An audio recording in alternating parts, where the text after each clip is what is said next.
Hello everybody, happy Halloween, and welcome to episode 16 of the Alec Steele live show.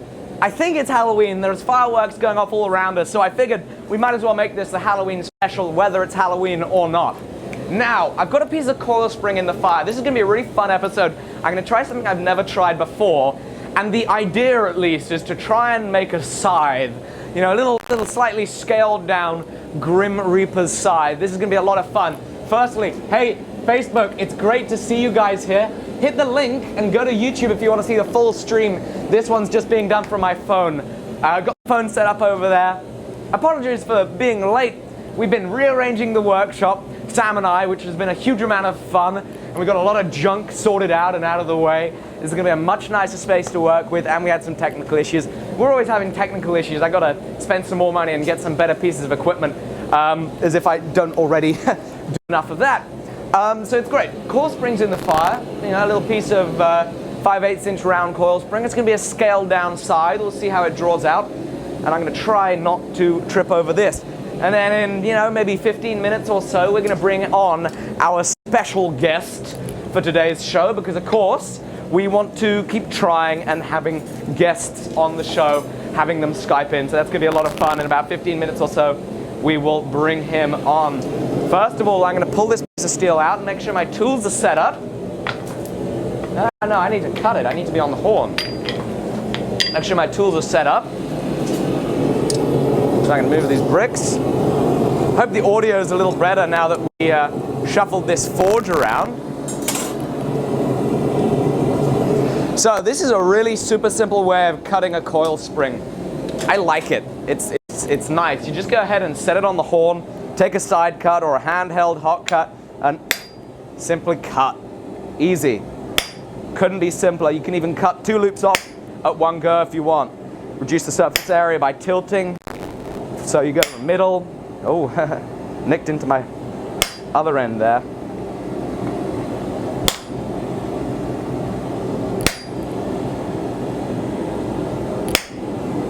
Take my time. I want to make sure I don't overheat my my cutter by trying to whale through it. And you'll notice I'm actually now cutting off 2 little loops there. I figured that would be easy since they're so tightly together. I could have opened it up a little bit though.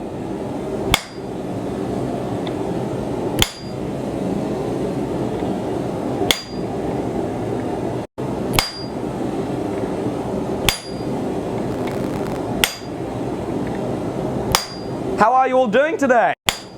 Are we all well? Are we all having a wonderful evening? What have you been working on in the shop today, if you've been in the workshop? Hey Facebook, remember, hit the link. Go to YouTube, it's a much better quality stream with music and all that fun stuff. Have you been in the shop today? What have you been working on? Love to hear all about the projects that you're doing.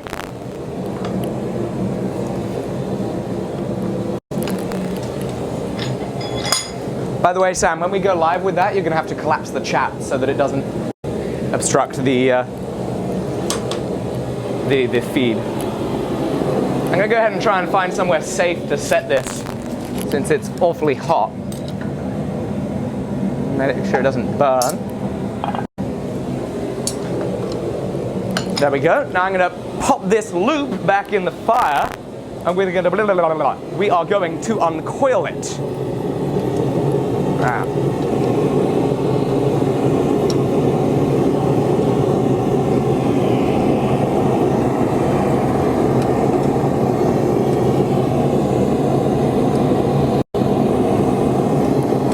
And this will be the easiest coil spring uncoiling you'll ever do.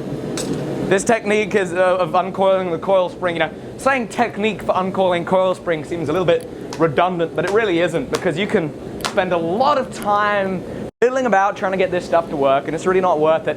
It's worth doing it right. It's worth getting it done in the first heat that you do it.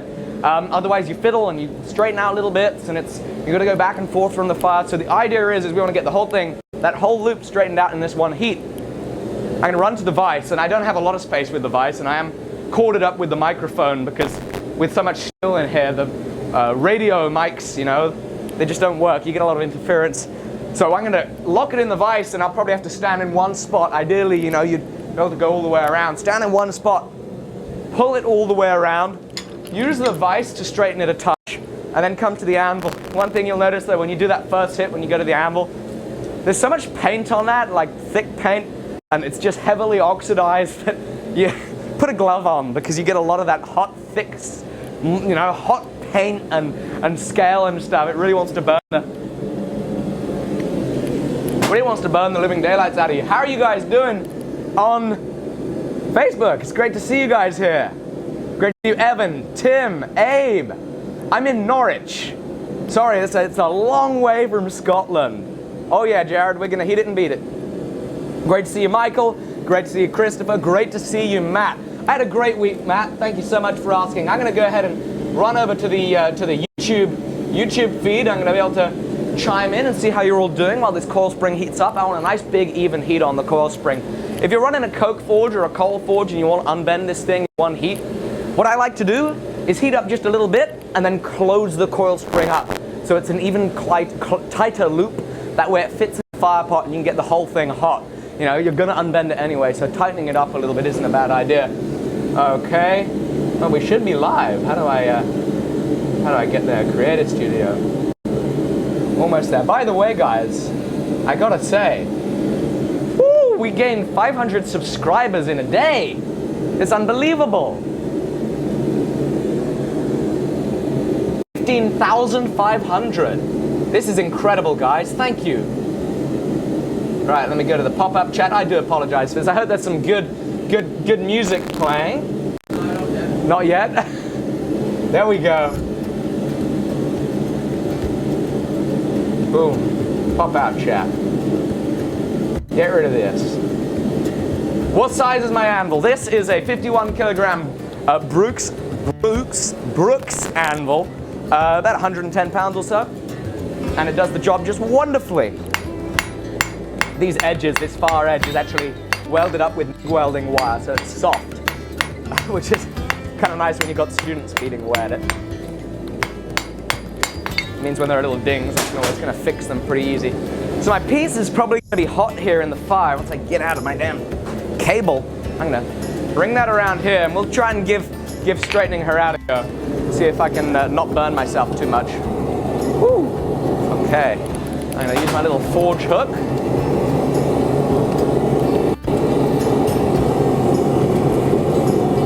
Ugly duggly. So, you know, you want to be somewhat time sensitive when you're doing this. Pull her around, keep your heat nice and hot. There we go. And now I'm going to come in here. 2 points of contact. Lay your hump up in the air and go ahead and set it down. Work the ends. They're always particularly nasty as you can't get enough leverage on them naturally. And then I like to spin it around, hitting the humps, hitting the high spots, and hopefully creating a nice straight bar. Then I'm gonna take my tongs, flip them. See, there's the hump there, 2 points of contact. Then work from the base, across the flat of the anvil.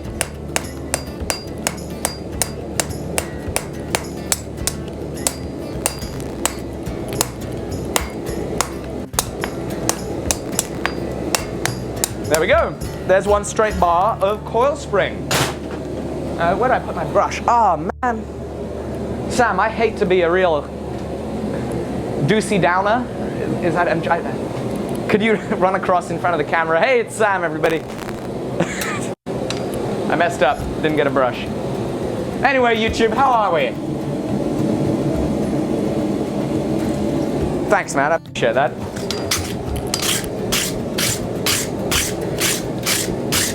Give her a little bit of a brush. Working with iron said he expects you to be dressed up as a pumpkin. Yeah, well, I think we only worked out it was Halloween a couple of hours ago. So planning is always far in the rear view with this show, gentlemen. It's probably, I should probably say lady and gentlemen. The demographics of my viewing audience is very much skewed. But must account for the 1 or 2 women that do watch the show. But yeah, there was very little planning involved, so I apologize for not being dressed up as a pumpkin. I can blow my cheeks out and pretend I'm a pumpkin. You ready? Does that work? Shall I change? the colour. Yeah, if you just up the reds a little bit, then where's my Sharpie? I can draw some, or just cut it all in, you know? Where's that dagger?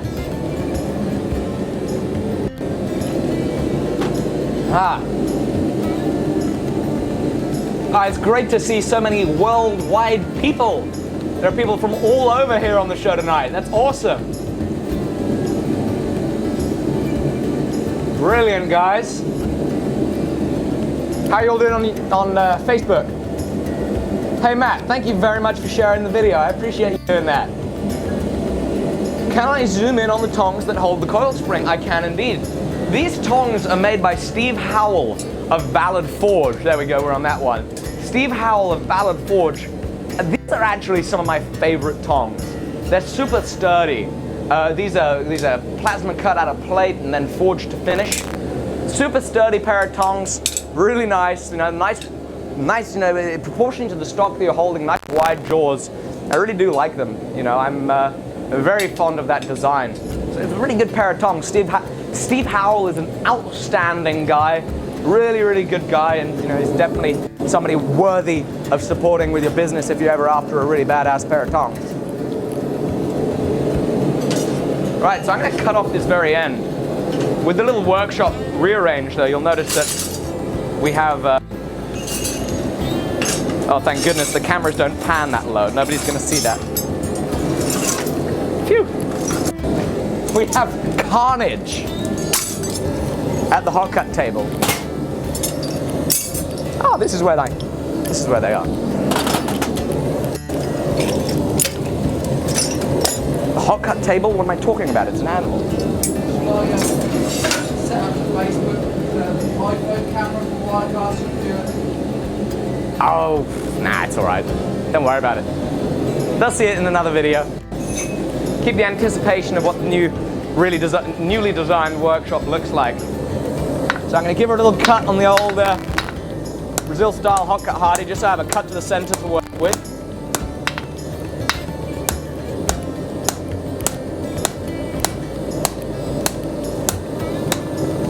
So yeah, we've been working on redesigning the layout of the shop, and we found that with all the junk that you accumulate, I have about twice the square footage now that we've got rid of it, or at least kind of half got rid of it. There's still a lot of trash around here. It's not the prettiest sight around what you can't see on film. Really goes to show just how much wasted space there is in a workshop. It's kind of embarrassing. Because, you know, you accumulate more stuff in your workshop and you think to yourself, golly, you know, I'm really running out of space. I need a bigger workshop. And, you know, you move useless junk that fills everything up and you're like, wow, this place is huge. I got plenty of space. Now I need to get a lathe, a milling machine, more equipment, another power hammer, just fill it all up. Which is a bad idea. It's a terrible idea. That's the problem with liking machines, because you end up just filling up your workshop with stuff. I need to avoid it. What's going on, guys?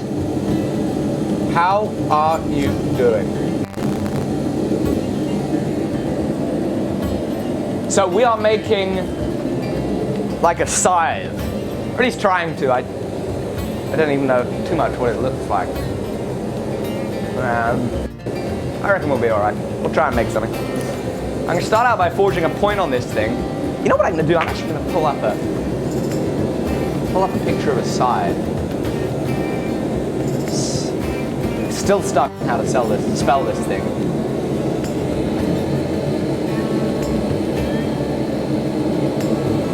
Probably going to put a little socket on it.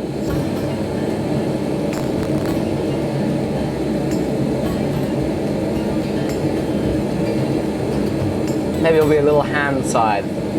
We'll see. I only have a little bit of metal to work with, so, you know, proportionally it's going to be on a little bit on the small side. That's good steel, you know, it's coil spring.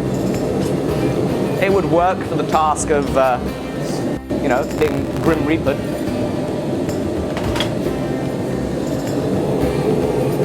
Well, I'm probably going to, yeah, I'm stepping up to a little bit of a larger hammer to see if I can do a little bit more work. I'm going to put some more heat into it. Nah, I'll be alright.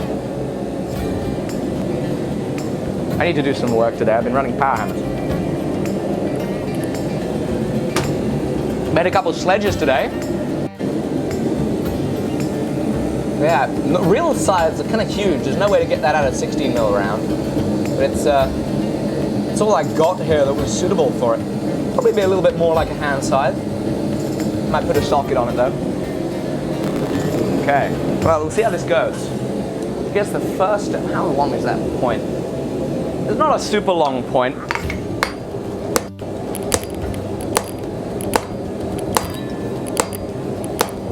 At least break that down. I probably don't want to go all the way to a point yet. And extend it a touch.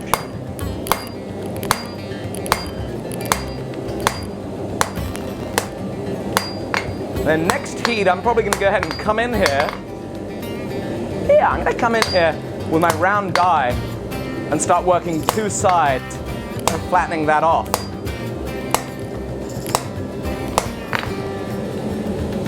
Not quite sure how much material I'm going to want for it, so I'm not going to do any isolation yet. I'm going to do the bulk of work, the bulk of the flattening, then I'll work out where I isolate. And I'll probably go ahead and isolate on two sides, draw it down a touch, lead it in, so then when I come and flip it around, I got plenty enough material, nice meaty amount of material to cross peen that out into the socket. Should be good. What's up?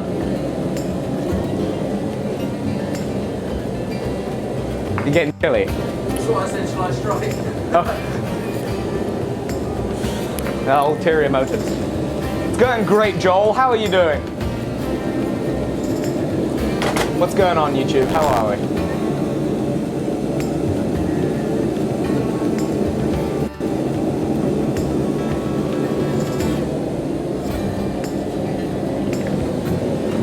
Great to see you, Nick. Great to see you, Chris. Great to see you. Baldy, great to see you, Mikkel. Oh, Mikkel. Sorry. Yeah, that's one way to lose viewers. Bastardize the pronunciation of their name. Okay.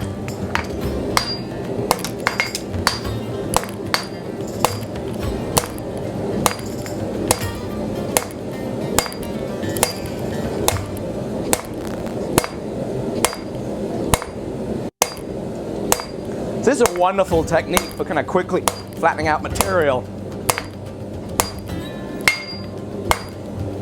Just working half on, half off at the near edge of the anvil, holding the steel horizontal, taking bites, turning 180 degrees or below.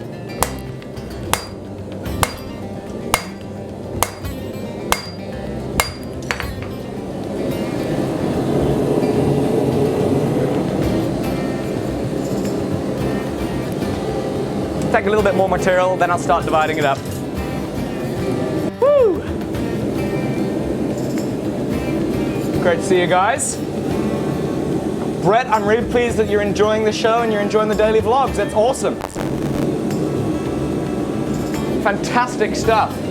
So, all right, guys, any more guesses as to who we have on the live show tonight? Who our special guest is?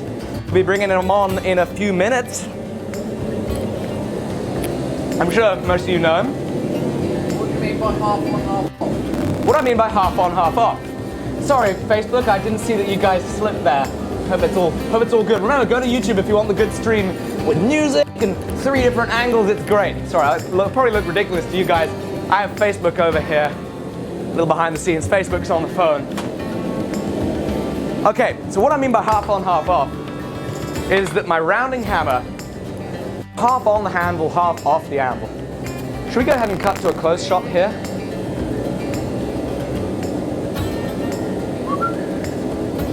There we go. Oh, tripped over myself. My hammer is half on, half off the anvil. That way I'm kind of distributing the force in such a way that I'm creating a shoulder on the underside. I'd also use the round side, more penetration, less surface area. It's nice and aggressive. Half on, half off, creates shoulders on the bottom, reduces the surface area contact. It's a great way of really forging nice and fast. As you can see, pulled a lot of blade out in just that little bit of time. And take a little bit more.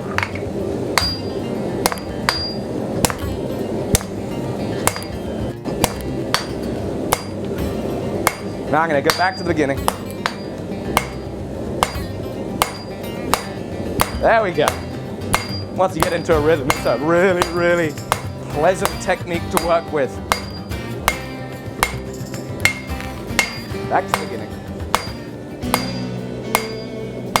You know, right at the beginning, that's your first notch. That dictates how far you're going to go down with each blow before your surface area bottoms out and you just can't move. Well, notice I'm now using the flat die of the hammer. Don't want to take too much. Yeah, I've still got to take some more material.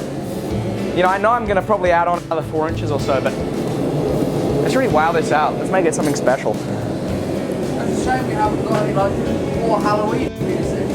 Oh, we should have gone Epidemic Sound and see if you can find some. That's actually really not a bad idea.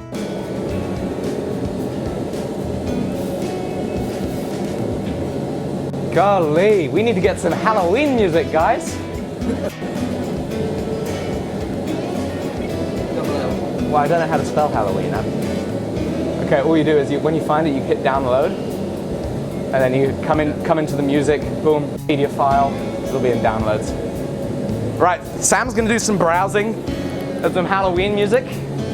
Should be fun. Meanwhile, actually, while you do that, should we go ahead and get our guest on the line, Sam? So let me go ahead and see if I'm set up. Joey, are you there? Joey's there. Joey Van Der Steeg, everybody. If you're not familiar with Joey Van Der Steeg, you should be. He's got a great YouTube channel, some great tutorials, and he's an awesome guy. Joey, I would love for you to introduce yourself to our audience and tell us a little bit about what you do. It's awesome to have you here, man.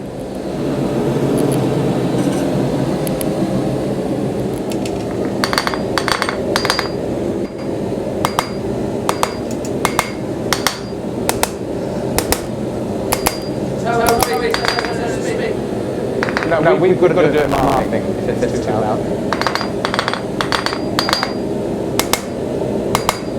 I think let's treat it as it is working. It's not. We'll solve it later on.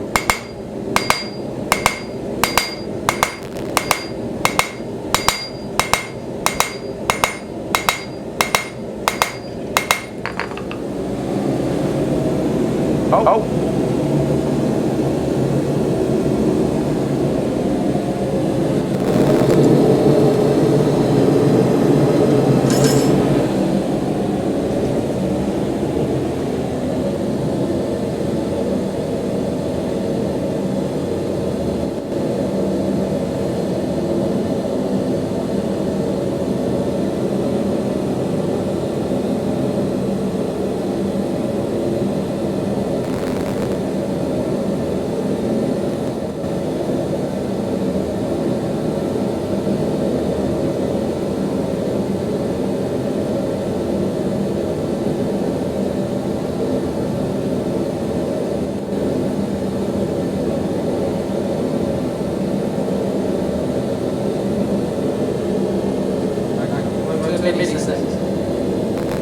We're not having an audio come through, Joe. Sorry about that. Man, we're really having no joy with this software. What's the issue? Sorry? Once you're done with Joey, let's swap minutes then. That's just on you. And I'll swap it. This is now what you Joey. Well, I see no reason for it not to work. I apologize. Let's see what's going on here.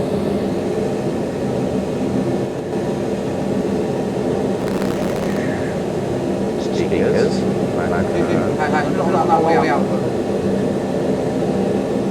Oh, I know the issue. Could this work? Joey, can you say something? Now I can't hear anything. You keep talking. We're really doing a terrible job at this. Okay, yeah. It's not working for me. I can't hear anything. Rats. Why don't I want to say right now?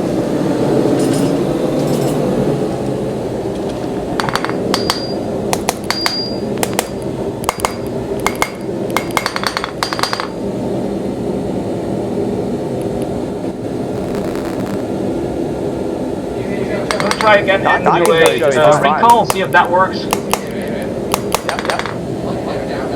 You can hear Joey?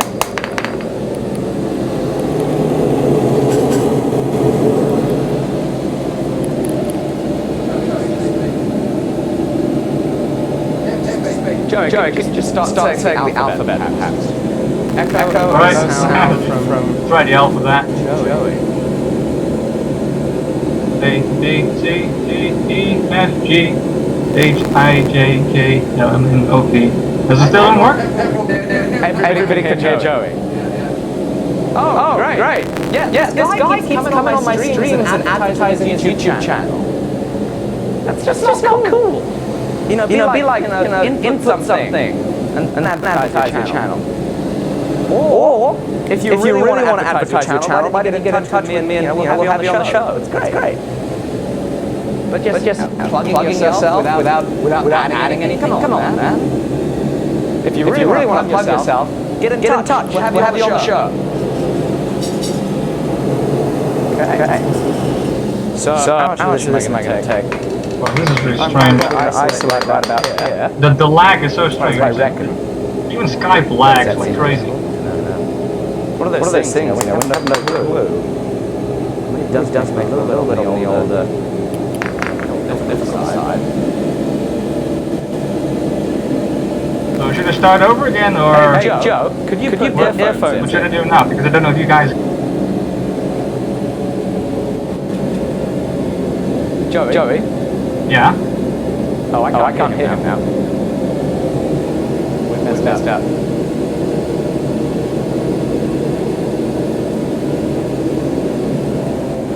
Can you hear me now? Alec? This is working great. Oh boy. Yeah, I think microphone. Alec? Like it's not working. Speak this. Oh. Yeah, but now they won't be. Oh well. Okay. Well, what we're going to do is go ahead and end the call. We'll just go back to normal. Sorry guys, we're going to go ahead and go back to normal. Failed again. We do our tests and our little experiments and it seems to work. But then I guess we make some sort of mistake and it doesn't work. I apologize for that, YouTube. I need to do some more practicing. Obviously the issue on the last one is we couldn't, Matt and I couldn't communicate. On this one, I had some Bluetooth headphones. Thought it would sort the issue out. Naturally, there are all sorts of other issues that occur. We'll keep working and practicing and figuring stuff out. Hopefully we'll have a really top-notch live show where we can have callers and it'll work perfectly well every time. For now, it doesn't, so I do apologize. That's all right, we can still make it a lot of fun. Man, what a bummer. Sorry, Joe.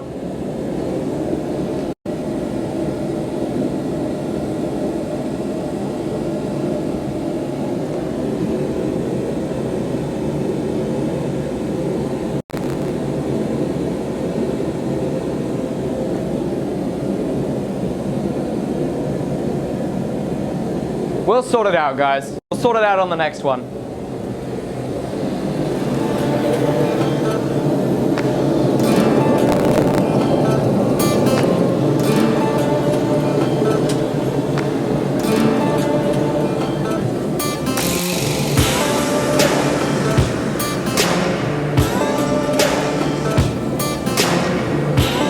Is it monitoring audio on the, we turn off auto live?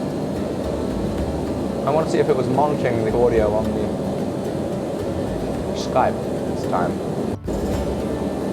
No, it's not it. Huh. We'll work it out. We'll work it out, guys. We'll have Joey on again soon.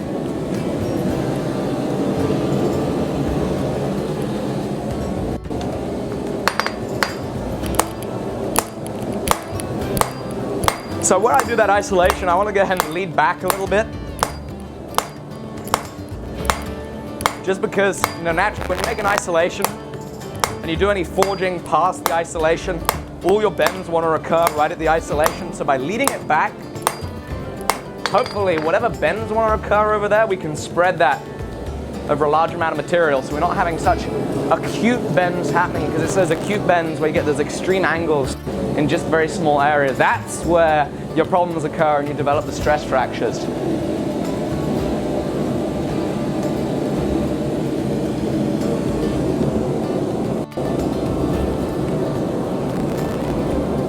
Sorry, Matt, we can't play any music that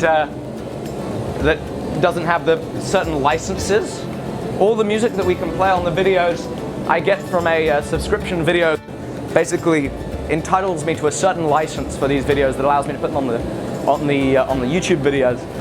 Without the right license, what you do is you then get a copyright strike with YouTube, and if you get 3 copyright strikes, they then get your channel taken down. So music is something that we're really iffy about. We've got to be really careful about with YouTube. So sadly, we cannot get My Kind of Party by Jason Aldean on the show. All right, let's pull that down a little more.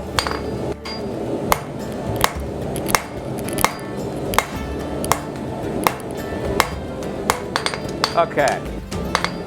I might as well.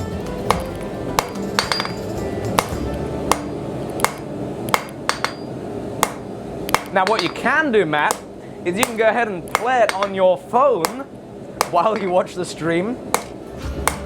That will also work. It's just we can't play it from here. Okay. So now I'm going to go back to the blade and see what we can do to make that into some sort of blade shape.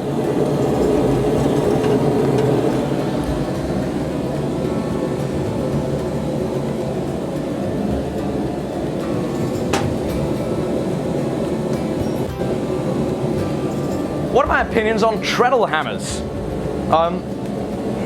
Again, everything, all questions have to be asked in context. My opinion on treadle hammers? Well, again, you've got to, it's in context. In what context? In the context of you're a full-time blacksmith and you have architectural ironwork to make for people, or you have anchors to make. In that context, I'd say the treadle hammer was not a good tool. In the context of, say you're a hobby blacksmith, or say that you're just getting into business, doing a little bit of architectural ironwork, doing some hardware, interior, home decoration, stuff like that. In the context of being a hobbyist or just starting out your business, I think a treadle hammer is a fantastic piece of equipment. It can negate a lot of the times where you would need a strike, which obviously ends up being far more costly in the long run. So if you do go ahead and get yourself a treadle hammer and you're in that hobbyist stage, you're beginning to build your business, it's a great thing. But later on, as you're really trying to crank out the product, you're not going to really be able to put a treadle hammer to good use. You're going to be much better off taking that extra step, investing in a power hammer, investing in a hydraulic press, something like that. So in context, in the right context, treadle hammer is amazing. It's an absolutely amazing tool. But again, it's all about whether it's in the right context or not.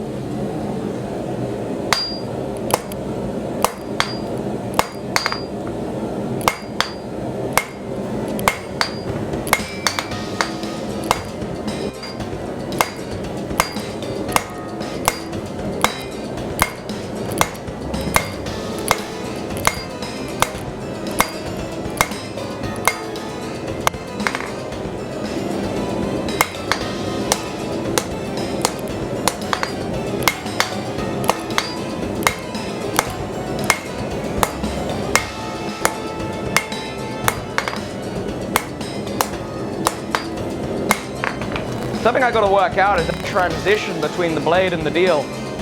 I don't know how I'm going to do that. I might end up going ahead and getting a set hammer and getting Sam to strike on it for me. I'll keep thinning it down and keep it thick so I got material to work with. But I guess you'd call it the Picasso or something. I'm not particularly sure how they would have. I'll work it out. How are we all doing, guys? No, I'm not making a katana. I'm making a side. It's the Halloween special, not the Japanese special. How are we? Facebook. Yeah, guys, Facebook, remember, the good stream is over on YouTube, so go ahead and check that out. this stream is bad. This is a bad stream. Go to YouTube. The link's in the description. Go ahead and hit subscribe too. What an incredible week this has been. What's that? What are you laughing at? Are you listening to Halloween music? Turn it down.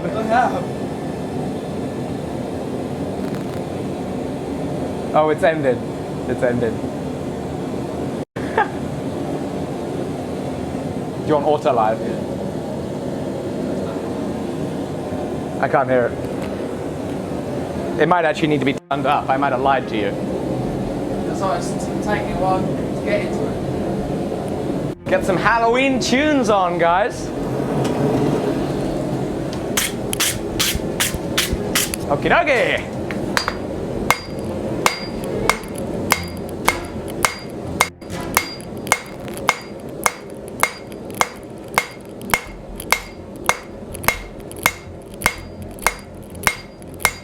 So again, working, now I'm not so much half on, half off. I'm actually more 3/4 on the anvil, 1/4 off.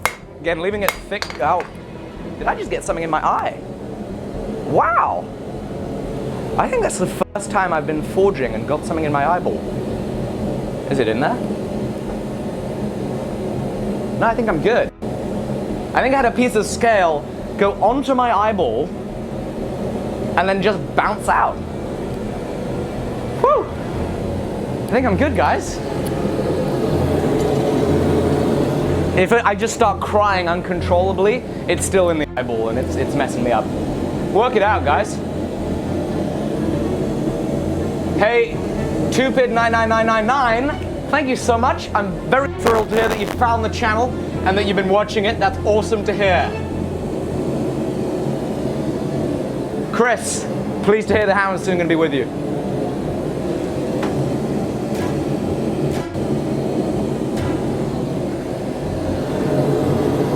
I need to turn up the old propane forge. I hope I'm not running out. Where are we? Ah, I got plenty in it. Yeah, so we've been moving around the workshop a little bit today. Been rearranging, which is great. This morning, Sam, young Sam, with the beard of a 50-year-old. It was his last day here. We'd been forging a whole big batch of hammers this week. Today we made a couple of sledges because I'm going to be going to a farrier competition next Sunday.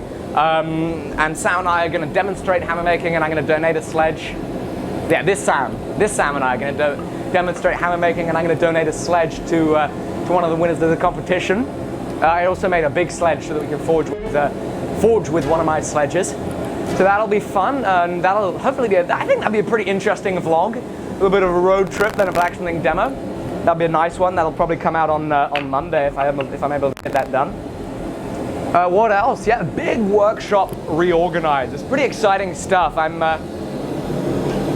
excited to see how we're able to utilize the space a little better.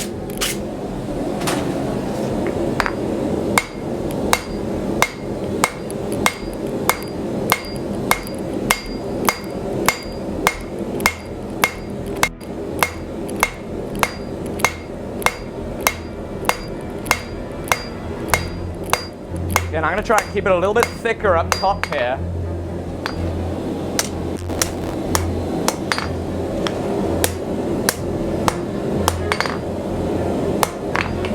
Nice. That's looking like something pretty interesting, I guess.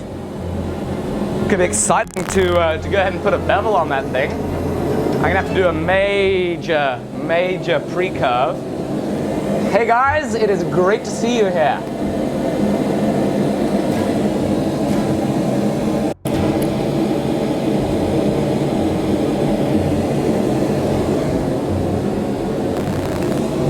Do I always hold my hammer up so high? Well, this is a 7-pound hand hammer, which, you know, naturally I'm going to end up holding a little closer to the head. When I go down to the 3.5, I'll sometimes forge right up close to the head, holding it right there. However, I'll often, as you'll see in the video, slip back a little bit to halfway up the, I guess that's a 14-inch handle or so. I usually get about halfway, something like that. With the big boy, you know, naturally keep it a little closer to the head, reduce that torque. You still get a lot of out of the blow from obviously 7 pounds. You know, once you whip it with the fingers. Alright, so I'm gonna do a little more thinning out. There we go.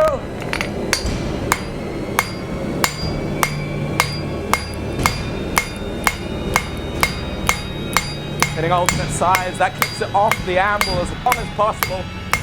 We only want it on the anvil when we're gonna hit. That's the only time it's useful to be on the anvil. And again, guys, I mean, it's got to be stated, I am not a knife maker. I have never made a scythe. I don't even know what this thing's gonna look like at the end. All I know is a little bit of forging principle. That's all I'm trying to put into this thing. A little bit of forging principle. Forging principle makes the world go round. Makes it a lot easier to mess around and try new things.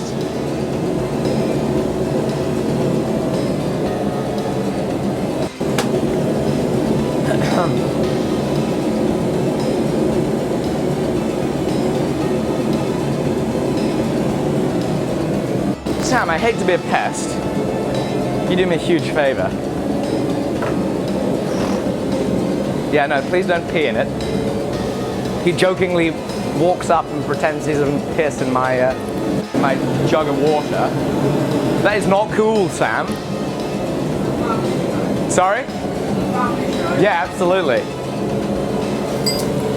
Thanks, man. I appreciate it. Do you want a flat? You say you're gonna. Something I actually might quite like is the set hammer. So it's a pretty squat tool.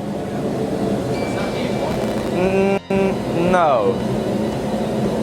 It'll be in the rack.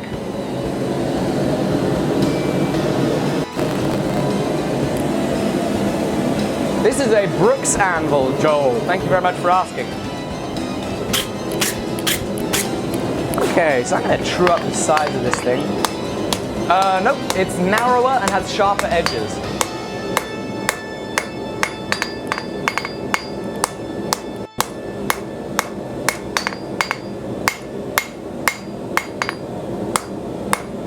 So who's in the mood for Halloween? That's the exact one. Thank you so much. Well, I'll be frank and say I'm really not a Halloween kind of guy. I tend not to keep up with it. But hey, if you're in the mood for Halloween, it's great to have you here. We'll be doing lots of grim reaping and scything and such.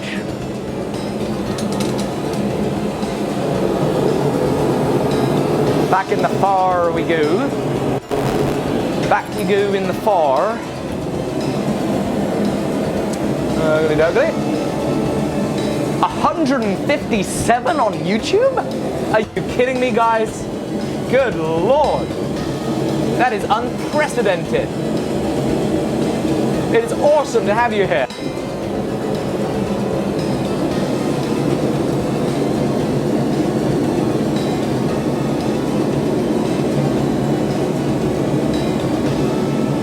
Come on. Remember Facebook? Go ahead and hit the link. Go to YouTube. That's where the good stream is.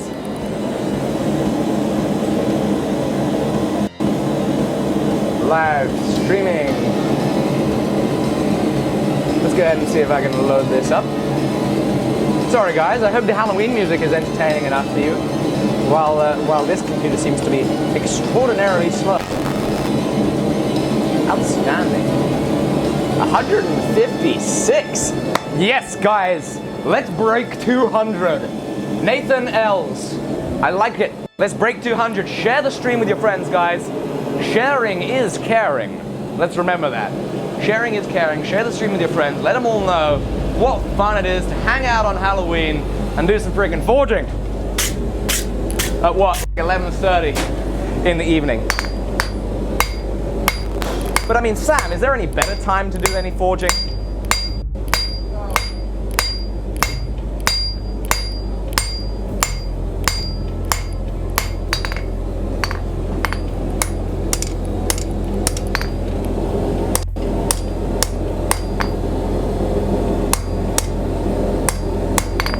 Okay. So I figure I can go ahead and throw a little... Do they call it a ricasso? I think they call it a ricasso. Well, we're going to call it a ricasso. I don't know if it's actually called a ricasso. But I'm going to throw a little bit of a ricasso in there. And then I'm going to put like an inordinate amount of pre... Actually, no, I need to thin down the tip a little more. It's getting a little wide right in there. So I'm going to thin that down a little more, throw a ricotta in there, and then put a crazy amount of pre-curve in this thing. And see if we can work out a technique to get a bevel in there without having to mess around, bending it back and forth and such.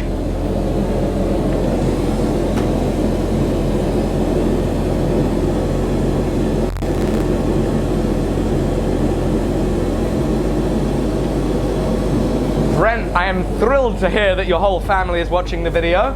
5 viewers with 1 view, that's fantastic, thank you. Yeah, guys, you get extra points if your whole family watches. Let's just remember that. Brett is at about 5,000 points with the amount of viewers that he's accumulating from one single stream. So thank you, Brett.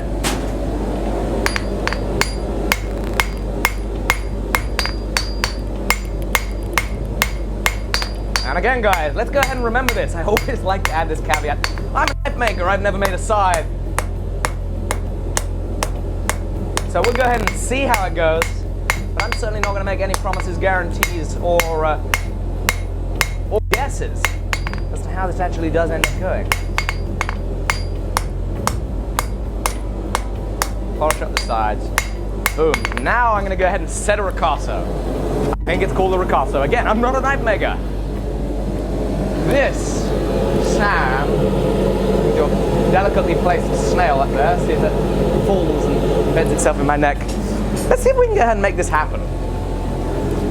But, yeah, probably, I think. How's it going to be best? I'm going to go there.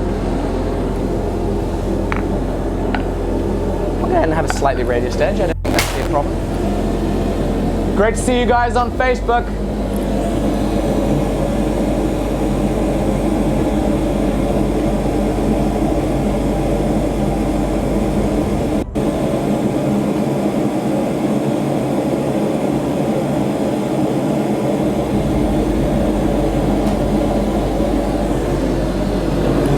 Okay, you ready?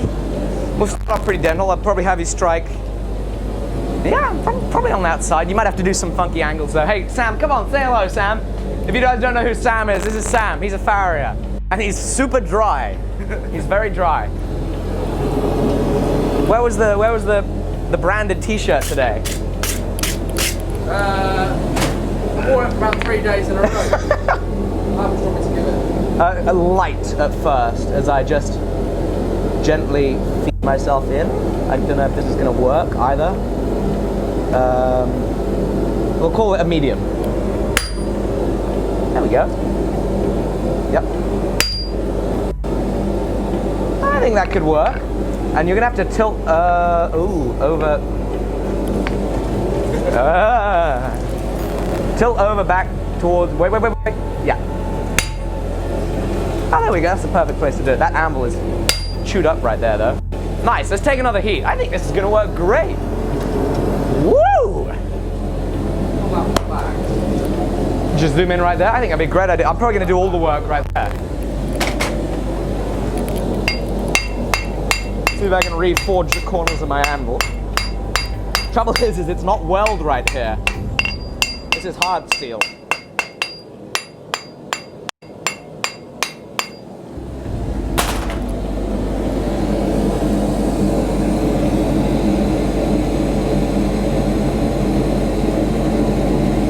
Brent George, how far away am I from London?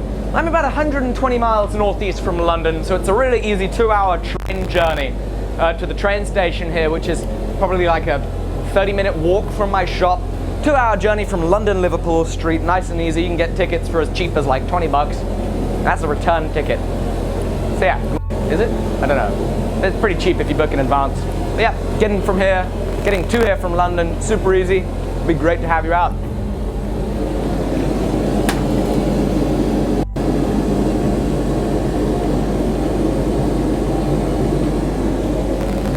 Right, you ready? Let's see if we can make it happen.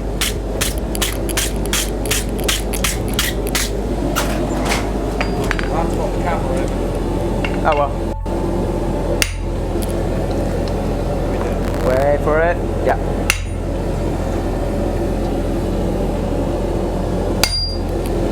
I'm gonna do one more in there.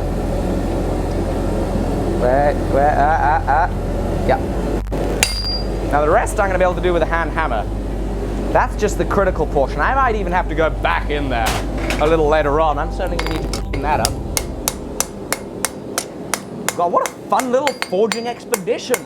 Little forging adventure. This is why I love these live shows so much. I get to do stuff that I would just never, ever, ever bother trying, you know? Like, why would I need to make a side? Now I have a reason to make a side. You know why? It's because it's Halloween. And it's fun. And we're going to do something enjoyable. That's right. Right.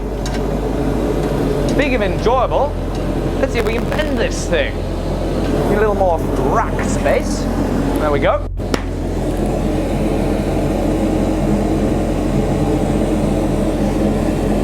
Mark Ling wants me to do an American accent. Now, as much as I'd love to be really, really coy about it and say that I'd be embarrassed to try an American accent, that's really not the case. In fact, the only reason that I haven't already broken into an American accent is just probably because too many people would just say, "What are you doing, Alec? That's a terrible American accent." But I like doing it.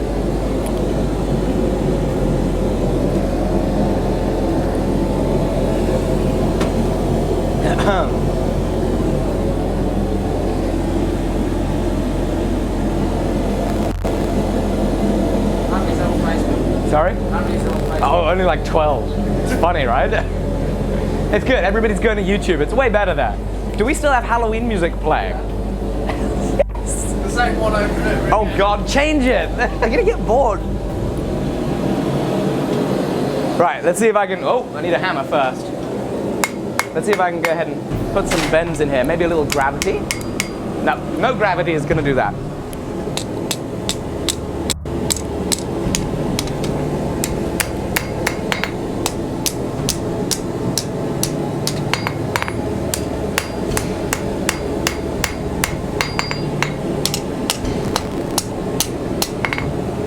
Yeah, they go this way. It's all good. Right, it's going to be a little bit of a slow going process getting this bend in there. So naturally, what's going to happen is when we go ahead and forge the bevel on that edge, it's going to want that edge is going to extend. We're going to be drawing the material on the end. It's going to extend, and so it's going to want to curve the opposite way that we need. We need to curve inwards, but it's going to want to curve outwards. You know, if I want a curve that's kind of like this, I think to start with, I'm going to have to make a really, really, really tight curve. It's going to be tough.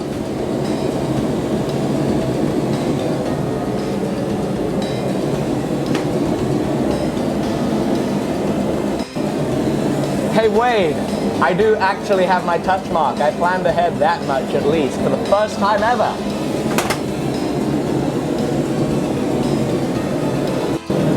All right. See if we can do a little more.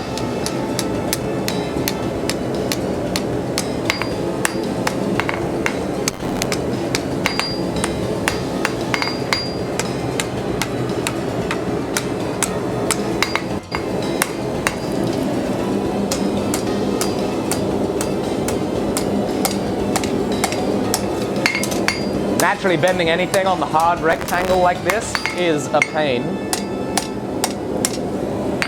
It is a big pain. That's okay.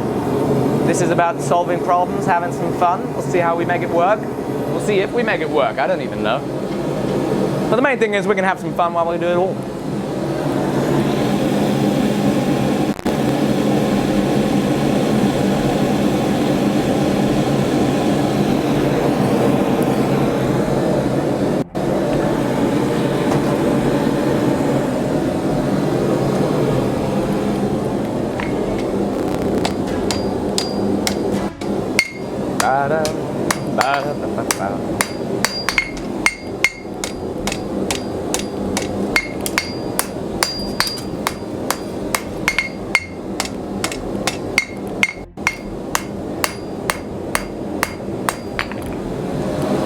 What's going on? Is it the music?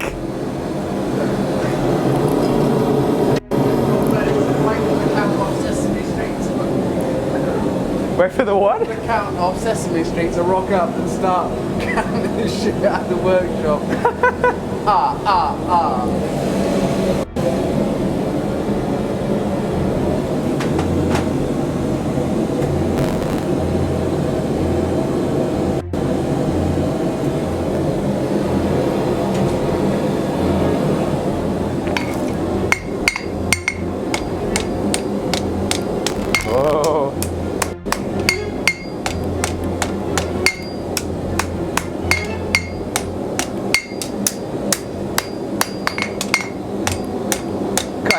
crazy amount of bend this thing is gonna need. Maybe do I do a bit by bit? I think I might have to do this bit by bit so I can fit it in the forge. Yeah, oh, is that a spider? No, it's not. Hot mic. Don't let them know. Man, that was embarrassing. I was doing a class the other week. Had 4 guys in here. And I'm talking and I'm demonstrating, you know, I'm like, okay, so here's this thing, and all of a sudden I see a wasp right here. Now, I'll be frank with you guys. Every single day I come into my workshop, I get burned. Scale pops up, hits you in the arm, and it hurts, but you keep working and you kind of get used to it a little bit. It sucks, you know, look at this. I'm covered in burns, covered in stuff like that. If there's a wasp in the workshop, golly. I'm like a 9-year-old girl. Absolutely. So I'm teaching this class, you know, these 4 guys, demonstrating, and all of a sudden I'm like, ah! As I see a wasp just fly by. You know, I get burns worse than wasp stings every single day, yet it's terrible. Terrible. What sort of a blacksmith am I?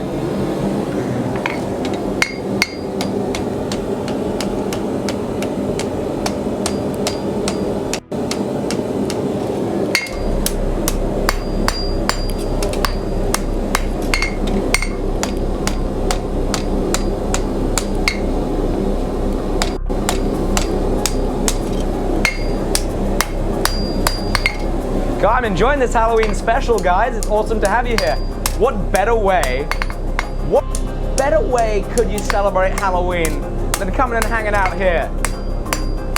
From all over the world, you guys are watching. What an incredible thing.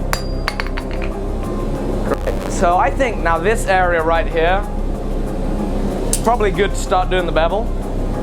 Then we'll be able to do the rest a little bit later. So I need my, it's just toasty, ow, ow, ow. I'm just gonna slip ever so little of it in the fire if I can. There we go.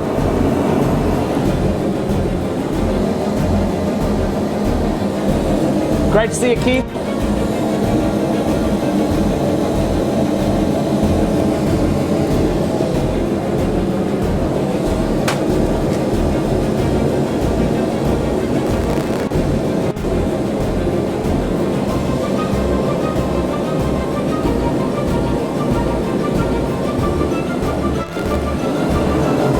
Okay, I think we're about ready to start tapering this edge, which again I have no clue how to do because this thing's on a radius.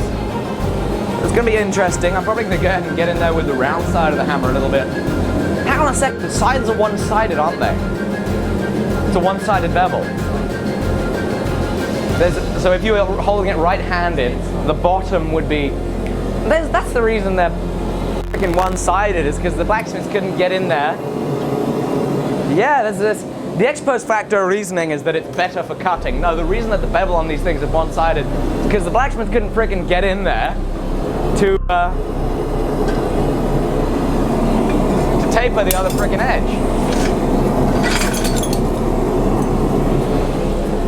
Sam, I hate to be a horrible person. I'm really sorry.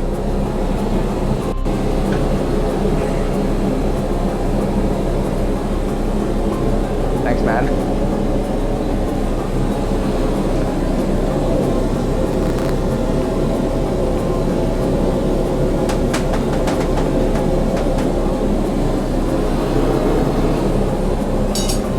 So what I'm going to do is, I'm going to wet the brush every time I brush. I hear it does something. We'll see if it does something. Helps clean up the scale, perhaps. We'll see. We'll see. That thing's just, you know, chugging along nicely in the opening of the forge. Hope the noise is a little better. Thank you so much. I really appreciate that. Hope the noise is a little better this time. Now that the forge is kind of pushed a little bit offset.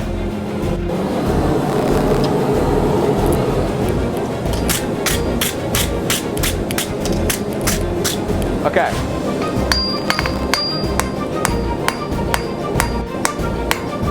I'm just going to start working that with the round die, starting on the edge. Oh yeah, working all the way around. and she's gonna start opening up in no time. Give her another little brush. I've got to work out a little bit of a better brushing pattern so I can maximize my time there. We're gonna put the bucket on my right side so I'm not crossing over when I'm dipping the bucket in the water. Dipping the brush in the water.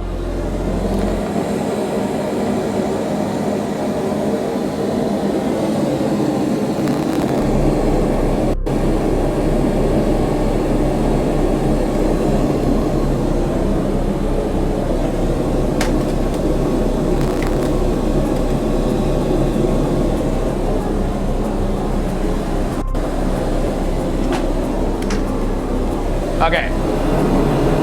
Okay. Boom. Back in. See if I can keep as much of it off the anvil as I taper this thing. And then back around. Again, trying to use the round side of the hammer. Funnily enough, it's not opening it up as much as I thought it would, which is interesting. Is that one over there? Yeah, that's over there. Trying to work out the orientation of the different views.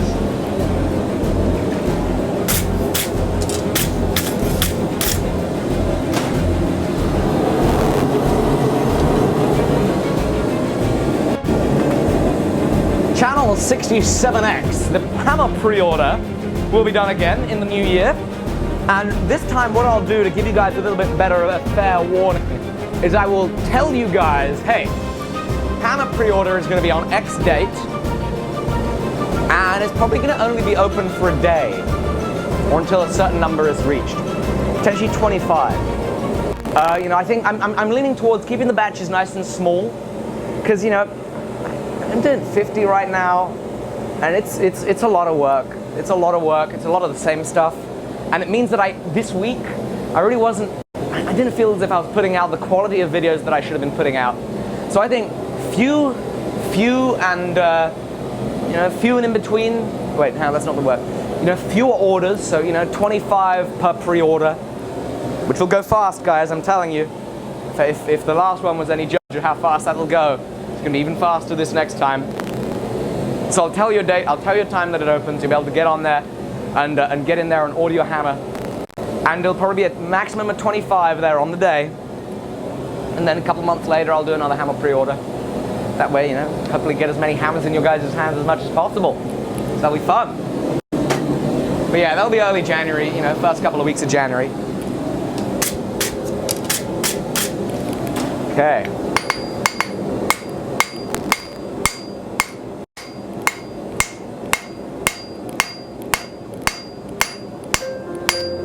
Whoa, hitting the anvil more than I'm hitting the workpiece. So I'm just pulling that bevel back now that we're about 2 mil at the edge. Not opening up the curve quite as much as I thought it would, which is interesting. Guys, don't you love learning things when you're trying them and messing around? It's great. You know, what's exciting about this is, you know, a scythe was probably a tool that was used quite extensively, especially in this kind of area. Extensively throughout the course of human history. It's wonderful to be making this, and you're trying to rediscover the process that somebody, you know, a couple hundred years ago was hammering away, probably not too far from here, making scythes with a technique that, you know, his master smith had passed down to him, his master smith had passed down to him. And right now it's interesting to try and take a perspective where I've never been exposed to making scythes, and I'm just, you know, trying to take principle and technique and applying it to something completely new, seeing how it works out. And the exciting thing is, it seems to be working all right. But what's fantastic is the history of this tool. How many of them have been made in this county? How many of them, you know, freaking have been turned into cars over time, and how many of them are buried in the ground in the fields and, you know, broken each year as, you know, a plow passes through the dirt. Incredible amount of history that goes into this. I mean, this is the tool that, I mean, what, cutting down wheat, would that be it, Sam? A scythe used to cut down wheat? Yeah, I mean, hand scythe maybe not, but this is the tool that allowed, you know, my ancestors to be able to survive and thrive, and allowed me to get here. What a fantastic thing. What a fantastic thing to be able to make, you know? And also Halloween, right? Cool stuff. Now I care more about the the history of it than I do the fact that it's Halloween. Alright, let's extend that bevel back slightly.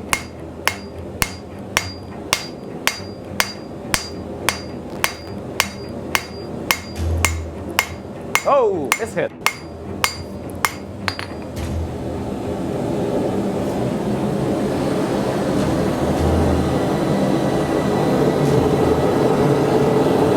Right, I'm going to take one more hit on that half, then I'm going to go ahead and put a little more curve in the backside, right in the near side of the edge.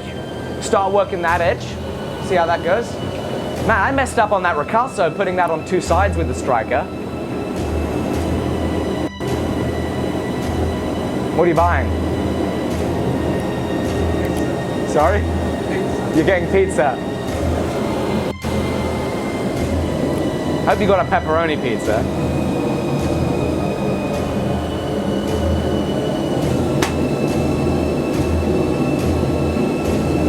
God, they want me to do an accent.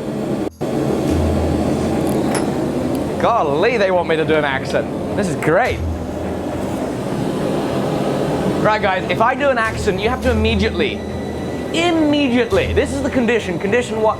This is the condition of me doing an accent, right? Firstly, you better not get offended by me stereotyping your accent if you have an accent that sounds vaguely like this. If you get offended, go away. Second condition, if I do this accent, you must immediately share this video to your Facebook feed, your Twitter feed, you know, whatever feeds you have, go and share it. Share it in blacksmithing groups on Facebook. Go to Blacksmithing Enthusiasts, share it there. Share the link. Just go up to the URL or go and hit share, get the copy, go to Facebook and share this. That's the condition if I do the accent. You guys all have to do this, right? Oh, I don't know if I could do a Canadian accent. I might have to give that a try too. This is gonna be fun though. This is gonna be fun. Right. If you guys are ready for it.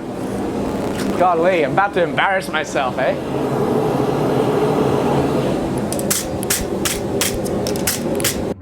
Alright, so I guess we're gonna get that piece of steel out of the forge.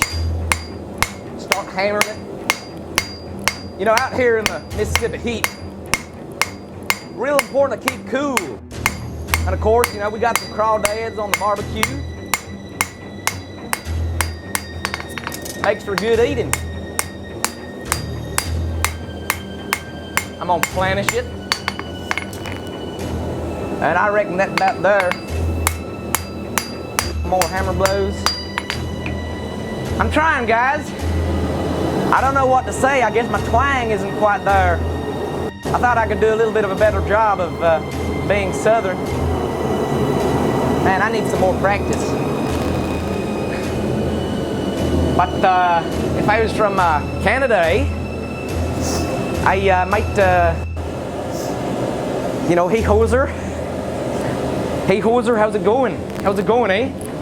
We got a piece of steel in the forge there, eh? And we're gonna take it out a little bit and start working on that near side of the side, eh? That's my best shot of the Canadian accent there, eh? But that's about it.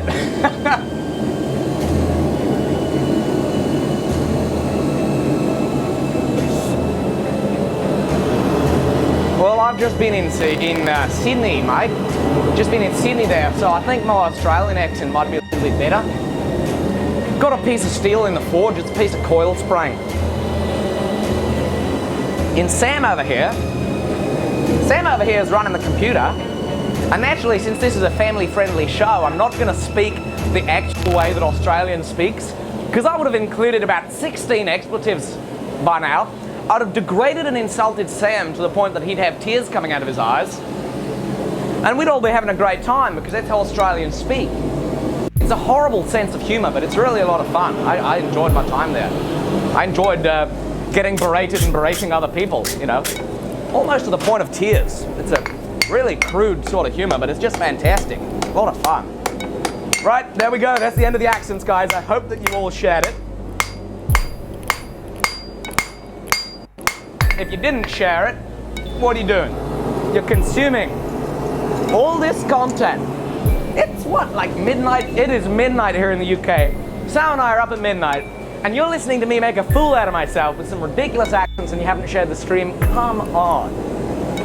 Come on, man. If you were here at midnight and you just made a fool of yourself, You just made a fool of yourself doing some terrible accents. Wouldn't you want you to share the stream? Of course you would. Share the stream, guys. And subscribe! Oh no! Guess what I forgot? This video is going to be up till the end of time. It's easy when you're doing them to think that, you know, it's just a live stream in the moment. But of course, it stays up on YouTube. Thousands of people are going to watch me make a complete failure of a Southern accent, and of an Australian accent, and of a Canadian accent. Man, I really think I could have done a better Southern accent, though. I've done better Southern accents in my time. I guess the nerves are getting to me, which is appalling. Sorry, guys. Hey, Jason. The proper stream with 3 camera angles is on YouTube. Go ahead and hit the link in the description above. Go to YouTube, it's a much better stream. I think you'll enjoy it more.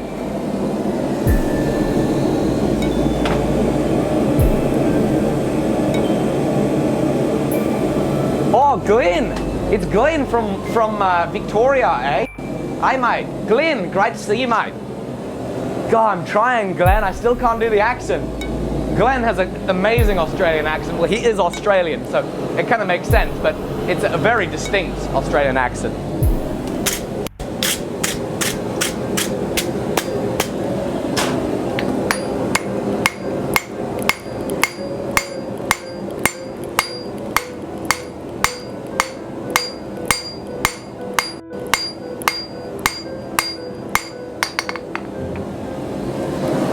A little more forging. I'll start probably cleaning that up a little bit now.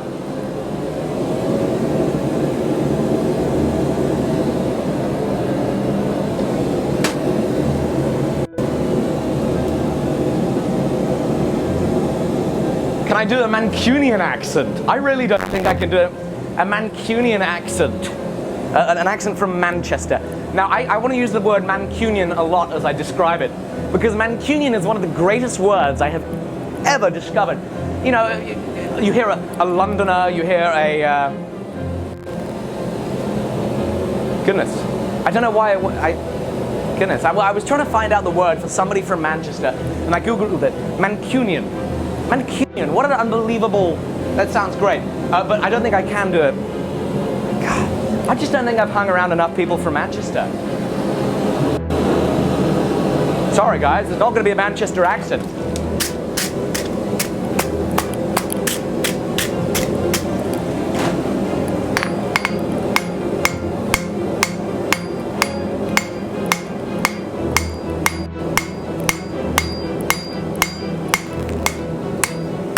Right, so naturally that curve is nothing like what we want it to be eventually. I really don't think I need to care about that too much. I'm a little concerned about the fact that I'm oxidizing the hell out of the rest of this, so I need to hurry up and get done with the blade. So we're going to set that ricasso down next heat, Sam. I'll have you...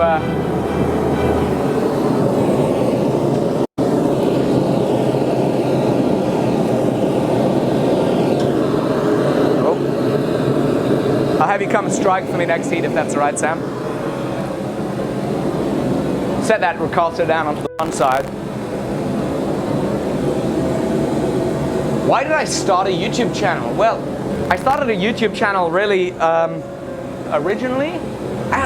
The reason I started a YouTube channel is because I was planning on going to Brian, Brazil to take a class, and I guess I wanted to show him the skill level that I was at, so I made some videos, and you know, it's me kind of trying to practice some of his techniques and doing very miserably at the time. And so I put out some videos there. I mean, that was a long time ago now. And then just randomly put out videos, and then in my wonderful naivete, you know, thinking I knew things about forging, I'd put out tutorials that were often of very poor quality, and often really included very little tutelage, and that kind of progressively more and more people watched. It was kind of a random thing. It's like, oh, I'll make a video on YouTube, that'll be fun. Or I think I know something about this, so I'll put that on YouTube. And eventually, you know, it became a big part of my business. Now it's like, wow, YouTube is driving the business. You know, YouTube is a huge amount of fun. It's a wonderful environment, wonderful people like you wonderful, wonderful, wonderful 147 people watching this video who are a part of this fantastic community that is on YouTube, and it's a wonderful form of engagement that we can have as I talk to this camera and I talk to the 140 of you through this camera. It's a wonderful platform, something I really enjoy, and yeah, that's why I'm hitting YouTube hard right now. You ready, Sam? Let's see if we can this little shot. Man, I'm scaling the living daylights out of that thing. Okay. Ooh, I hope I didn't break it. I'm gonna come right in here, gently, and again. Ooh, bottomed it out. Yeah, you see where I want to hit. Thank you. Ah! I'm digging in there. We're gonna try and hit on just that side. Let's take another heat. Not working out quite how I'd like it to work out. But that's alright, it's just for fun, it's Halloween. It's all about having fun.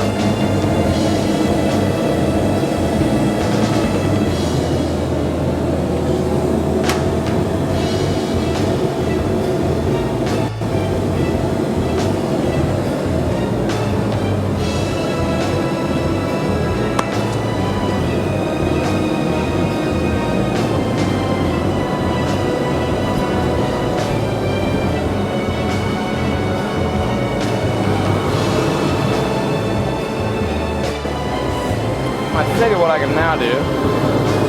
Don't know why I didn't think of that earlier. I can just go ahead and whoa! I need a hammer, not a set hammer. I think I'll do this by myself now, Sam. Actually.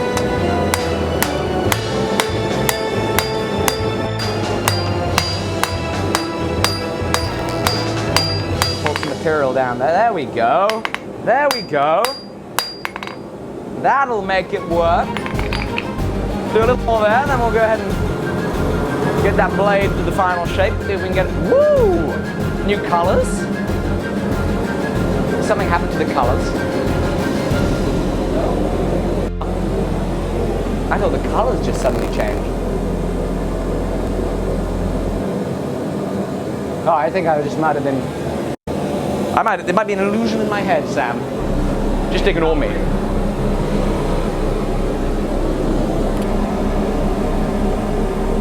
Great to see you, Sir Caleb Hader.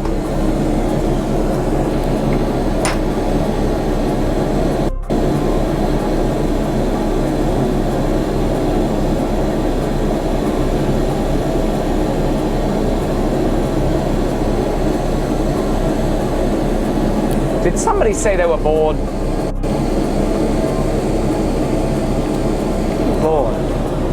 I don't know how long it takes to make one of these things. And I don't really mind either. This is about having some fun, guys. This is not a race. About having a nice time experimenting. And a nice time hanging out with friends.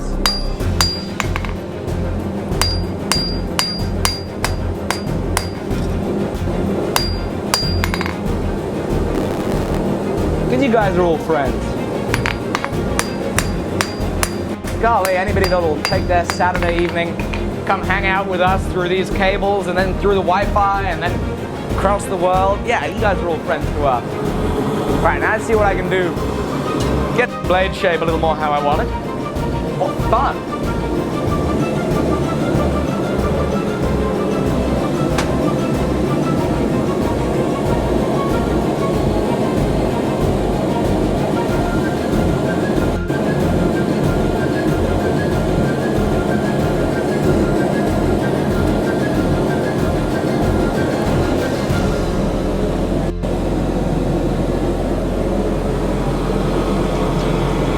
What we can do here.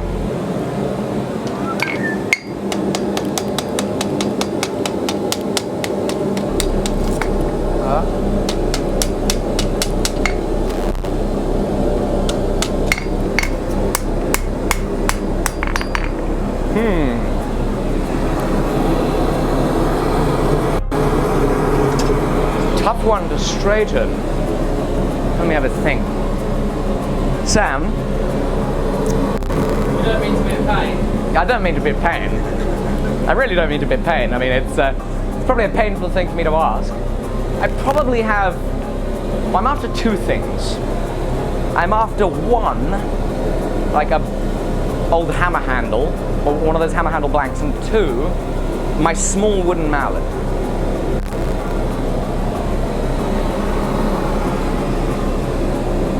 I didn't mean to be a pain.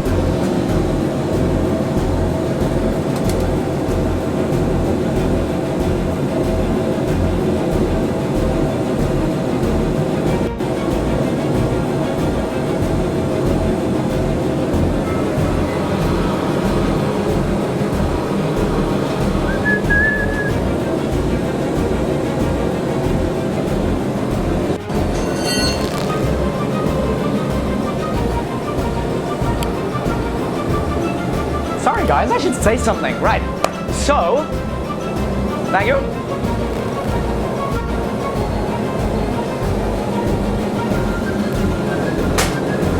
Let's see if this works. Ah! No! The answer is a resounding no. Right, I'm gonna go ahead and take another heat and see if I can fix that. I just curled the living daylights out of that edge there. Let's take it a little easy. What do I have planned to forge next? Well, I don't know. What do I need to forge next? I don't really know what I'm going to forge next. I'm going to make another knife. It's going to be another knife. You know, the channel's been growing. It's been growing a lot this last week. And, you know, riding the wave, I feel, is important to really continuing that growth. And I think, you know, that growth clearly is, as evidenced by the amount of views that happens each time I do post a knife video. That growth is fueled by the knife videos, and so if I can capitalize on it as best I can, I think that is a good thing. So, yeah, you see, the issue is, the reason that crumbled, just not have the thickness that it used to have there, due to the excessive oxidation from being in and out of the forge so much. Now that's something I should probably plan for a little bit more by not going so far too fast. But hey, you learn all the time. Constant learning process. Really, God, I like learning. Right, so thought number two. How is this going to work? I'm going to file that down a touch.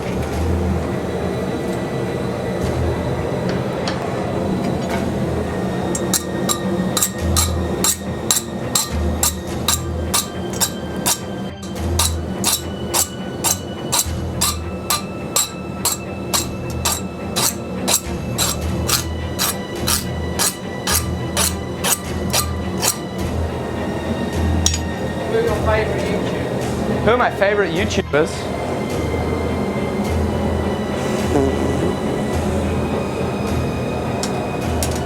Man, I don't know. I can't think. You know, it's like when you listen to, well, Sam. My favorite YouTuber is Sam.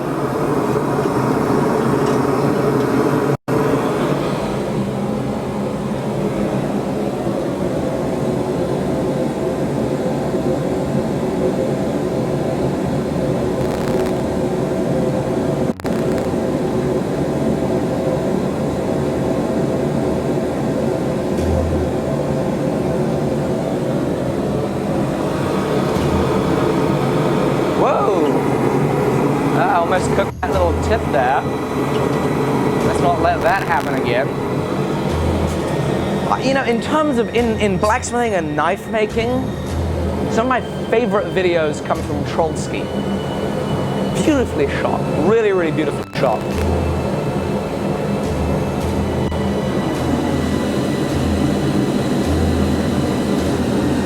Dude, I'd love to be on Forged in Fire. I think that'd be a hoot. I think that'd be a real hoot.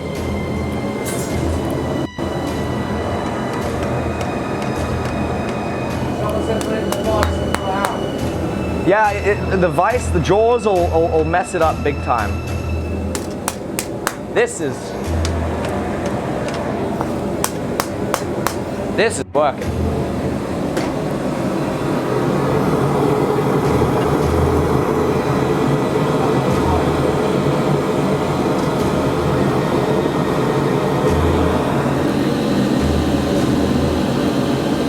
Rusty's work is unbelievable. Have I ever seriously gotten hurt?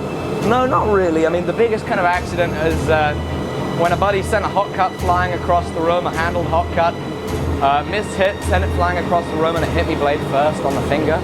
That was probably the worst thing that ever happened, but that wasn't too bad. I mean, it just opened up the finger until there was kind of my joint and stuff like that.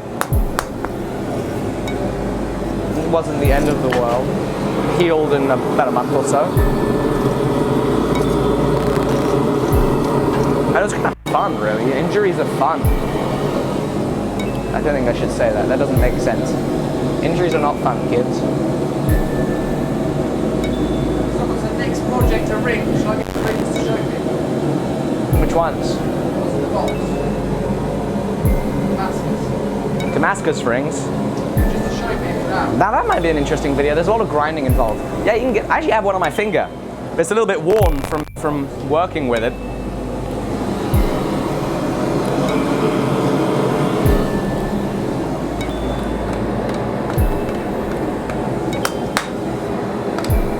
Ah!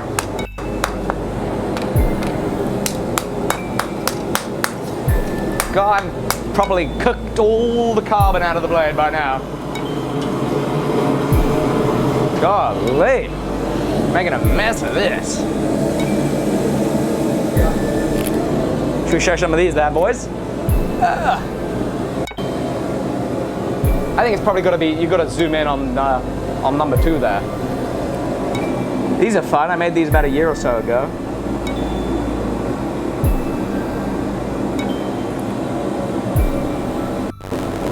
Catching too much glare to really see the pattern. Bring them up close to this. There we go, there are some Damascus rings. She'll focus in a second.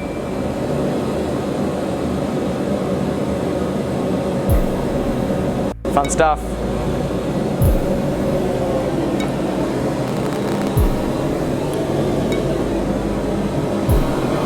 Oh golly, spent all that time cooking my project.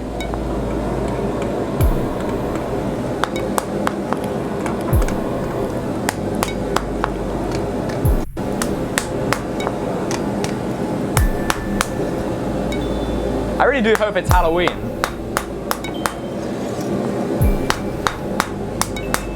Does Halloween even have a set date? 31st. Is it the 31st? Not today. When is now? It is 31st now, surely. Monday, isn't it? Oh no, it's now Sunday the 30th. But I guess today must be the day that people tend to celebrate it, right?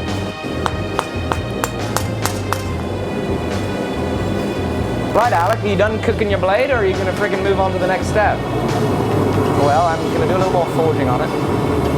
See if I can polish it up. That thing's scaled so damn much. I should make an anchor. That'd be awesome.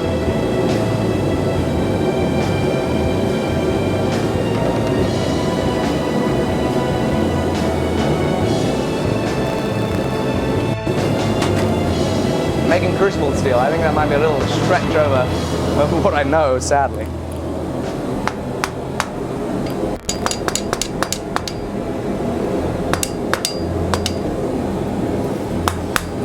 Okay, one more heat. Let's quit dilly-dallying. Let's get somewhere and end somewhere. Let's quit messing around. The more you mess around with this stuff, it can't be good. Can't be good indeed. Let's have a look at what the side looks like. Yeah, I really overdid the curve. Well, I guess the hand side's a little more. I need to curve it a little more at the base. You know, it's not a big deal. We're having fun, guys.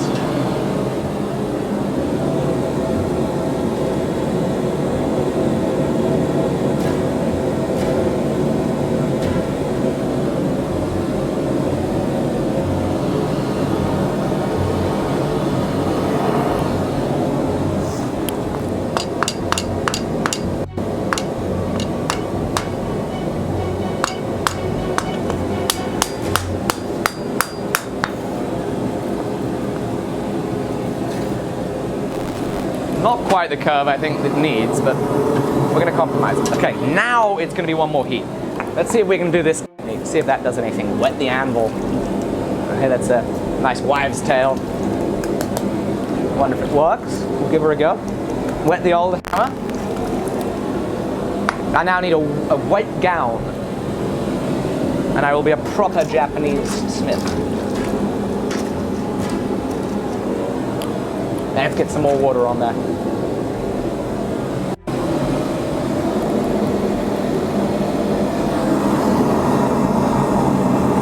Okie dokie. Boom.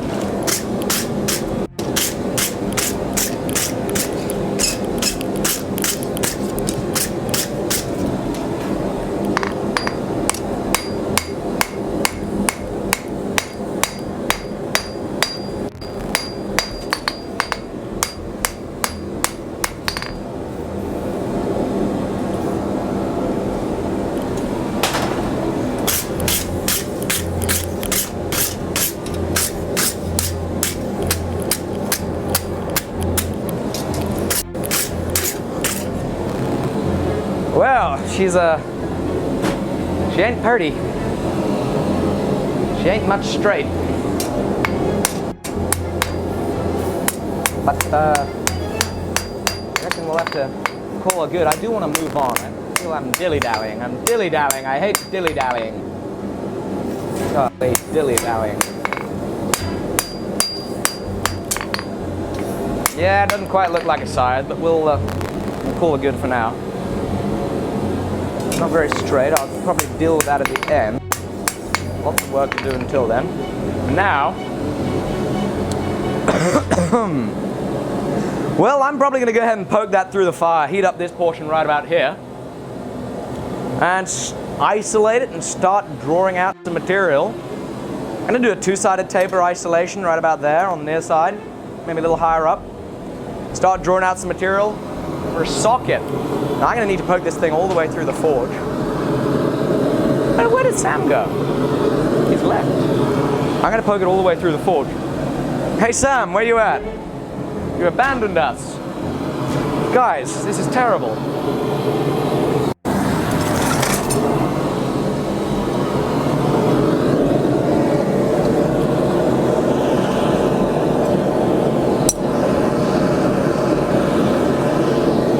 Dogly dogly.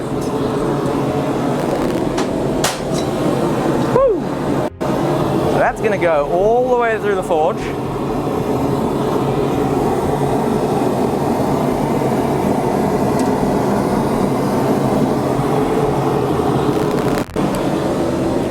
He's abandoned us.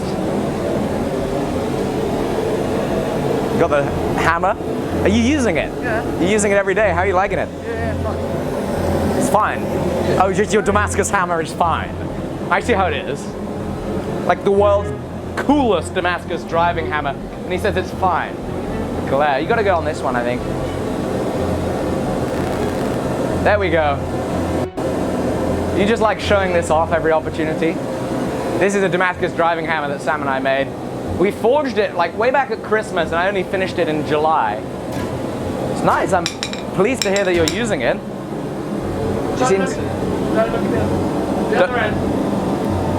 You chewed it up.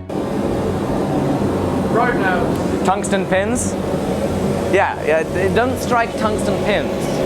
They're like 70 Rockwell. I'm actually going to go ahead and run to the toilet real quick. This is a long show. I've drank a lot of water. I'm going to refill my water while I'm there. Sam, we'd like to entertain the audience. How would you like me to entertain the audience? Well, you're going to have to mime some funny things, because I've got to unplug this to be able to get there. Sam is going to be entertaining you guys. Go for it.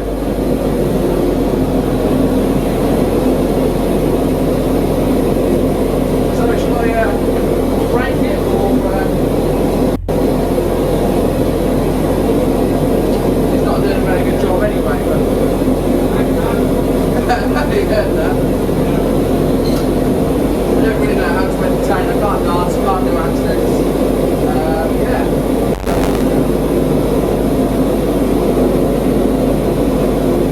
No, I can't dance there.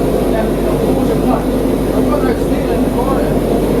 There's probably some steel somewhere.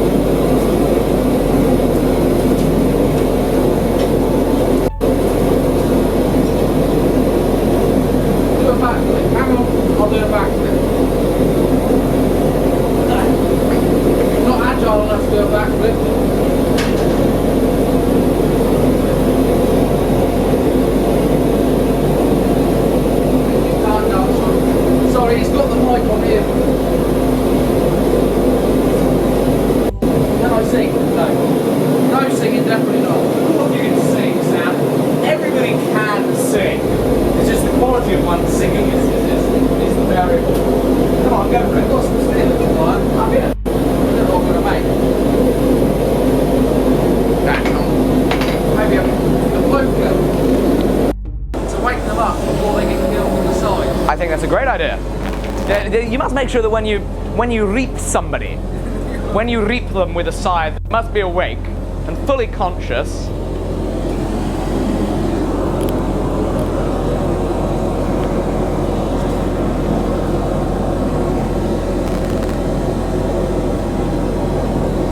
They want you to be a regular forger in the show.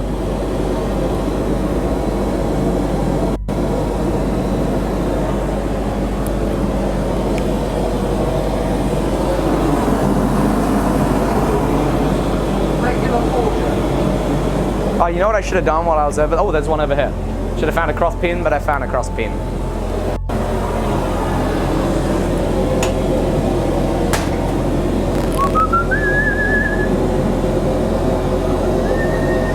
They want you to do an accent. Your southern accent. Come on now. Get close to the mic. Southern accent. Devon or Southern America? No, not Devon. Southern American. And not Southern American as in Brazil. Southern American as in greasy Oklahoma. Not much of an accent, man. Of course you're an accent man. Anybody can give it a shot. He will succumb to the peer pressure. He will succumb.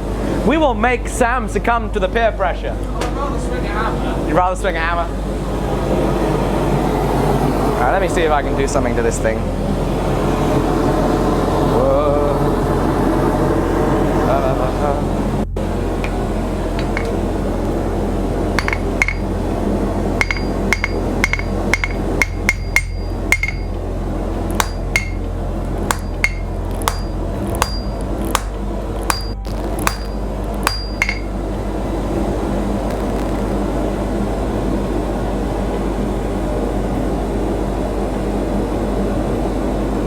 Is that the right place to do it or not? Golly, I'm so thinking. Lots of thinking to do.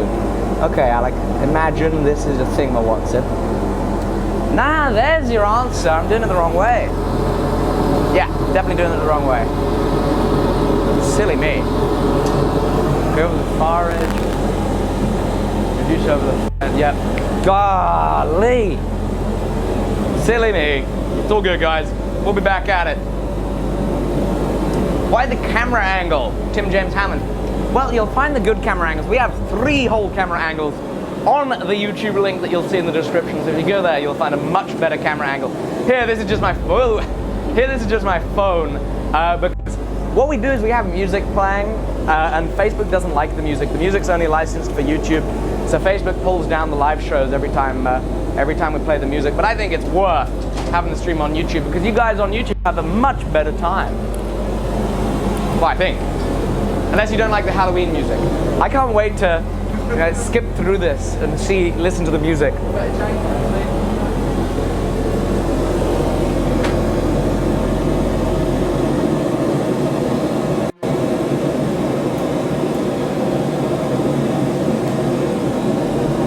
Come on, you gotta do it. What? Your best Georgian accent. Oklahoman accent. I'm going to make a one-hit side. He's going to make a one-heat scythe, and he's going to demonstrate the whole thing in his best Oklahoman accent. Hey, it can be Arkansas if you want. Or Arkansas. Go for it. Other way, then you're in the camera. I think he's making a horseshoe, everybody.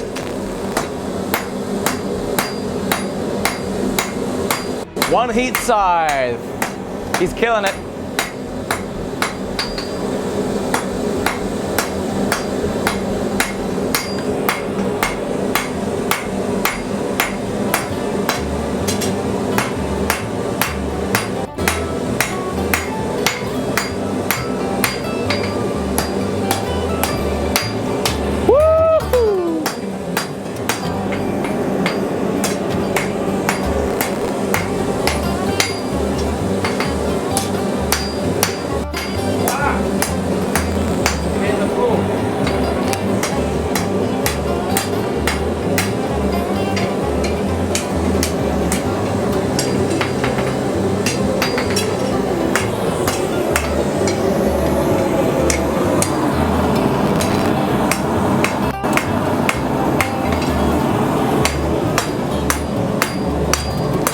Sam, somebody's asked a question. Do your ears ever ring from all the hammering? The correct answer is what? Hey? Eh? My van, my amble in my van's actually bolted to my van on runners. So I got a lot of shock absorb through the springs of the van. So all the dampening's taken out of it. It saves your elbow. I only use what's my hammer? 2.5. It's 2.5 one. 2.5 Yep. pound hammer. And it's all very much faster, shorter blows than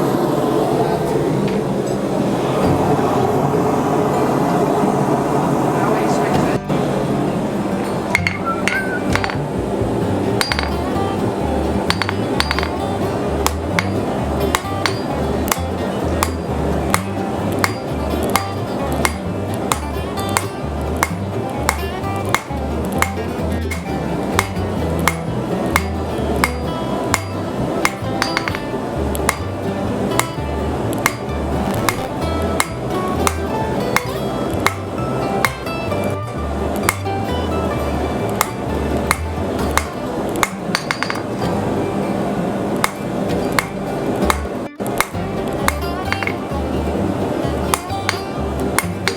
I'm probably going to go ahead and reckon come in right about there.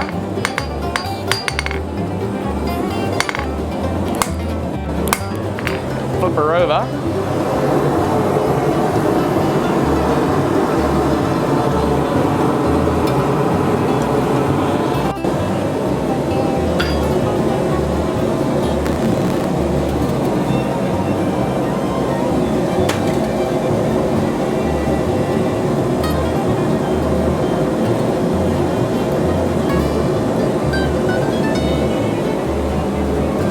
Sam, they're calling you a hero. Let's change the music.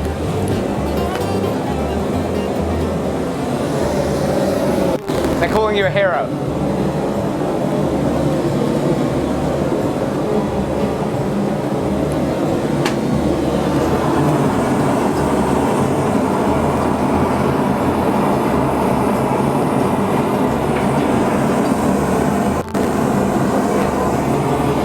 Sorry? Go over it. Proper hammer this.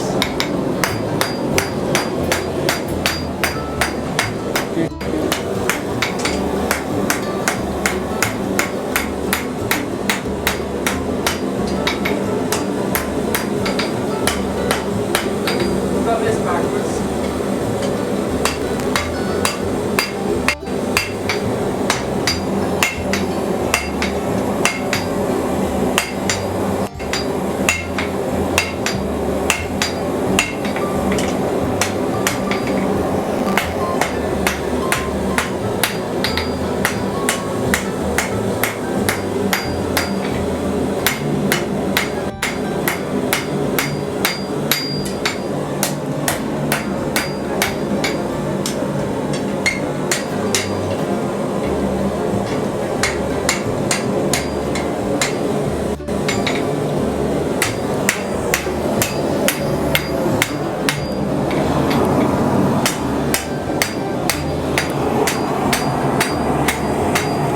Right, you're gonna have to go ahead and scoot over a touch.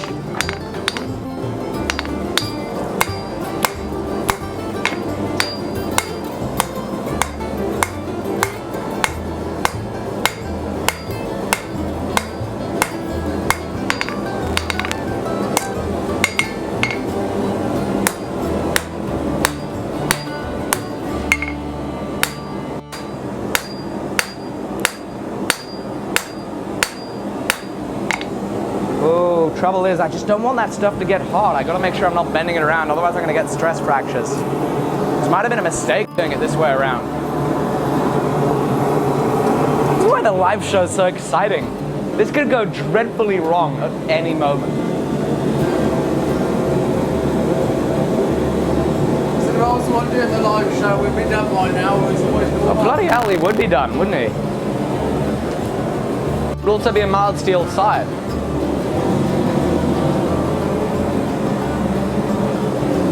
Super quenching.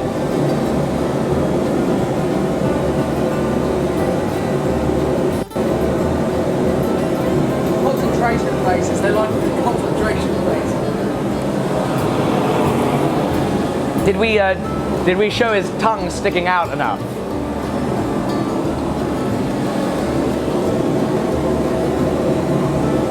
What might I do differently if I had to do it again? I would actually probably go ahead and start forging out this this back bit.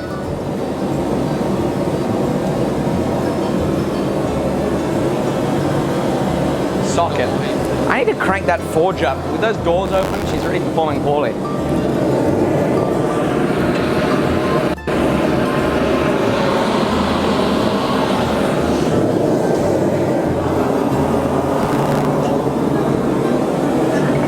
It's epic.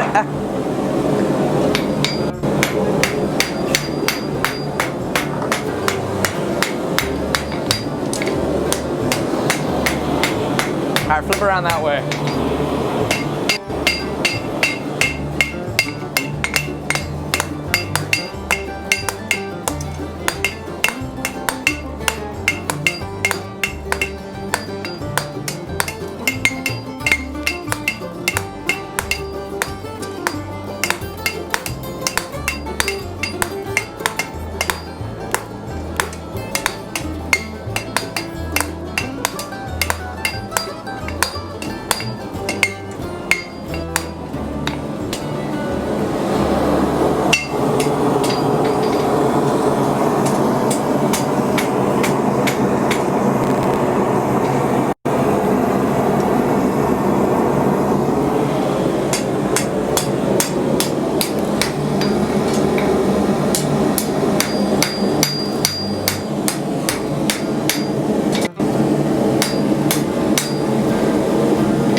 Somebody left a hilarious comment, but I can't read it out loud.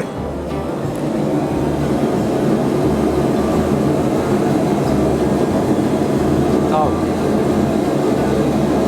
Where'd it go? There we go.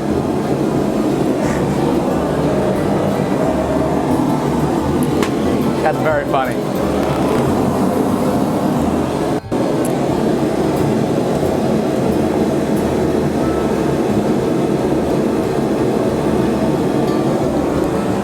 Is one arm bigger than the other since I don't typically switch up hands? Yeah.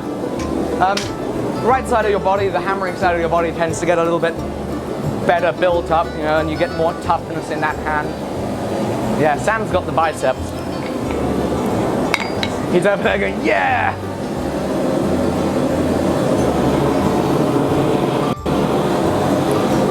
Yeah, only applies with blacksmiths though. It's farriers, they don't get muscly. They've got an easy job. I mean, have you ever picked up a horse's foot? I mean, it's light as hell. It's pretty much just like playing with polystyrene all day.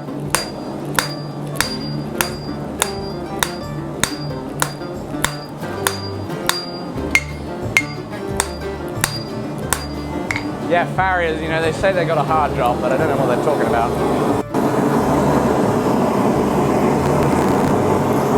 All right, you're hot, Sam, go for it.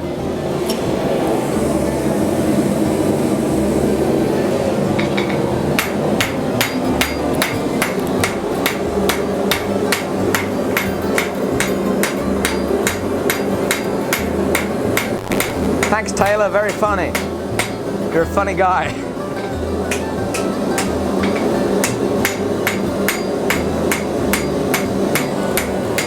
I should change some music, guys. Let's go with this.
you know, it's still hot. But it's not cold yet, is it? That's not how heats work, Sam. It's just not how heats work. Maybe in Fairyland. This isn't Fairyland. This is Blacksmith World. My face is really that scowly. Sorry? When I work, it's my face. I don't know, I should have pulled one of these things low down and just zoomed in.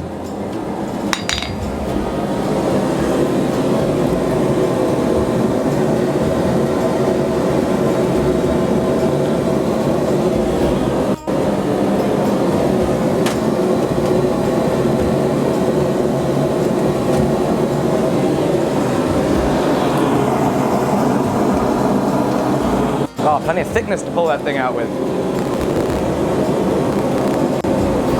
Hey Mick, great to see you. Go ahead and head over to the YouTube stream. It is way better. The link's in the description. What are you doing, Sam?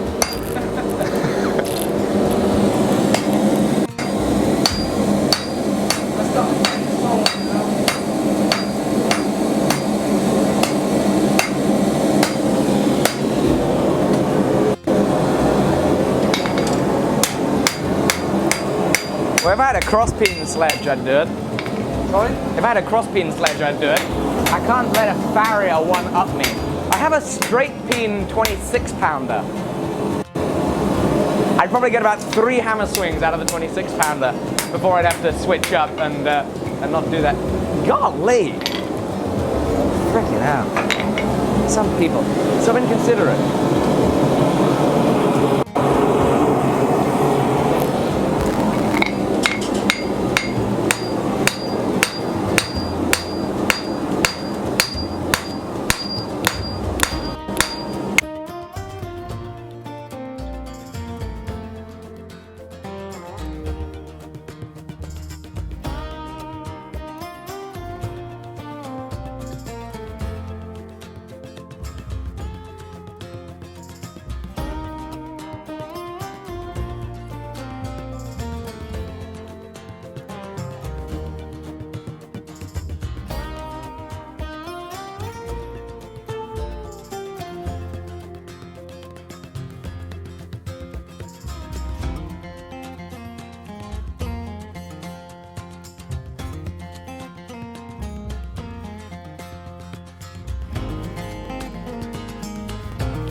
Do you want to go ahead and step over there so I can focus it?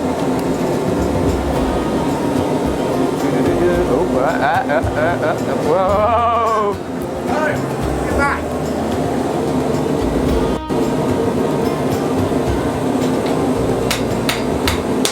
Ow! Ah! A piece just flew like right... I think that one did land in my eye. He's sabotaging my sides by assaulting me with sparks of steel.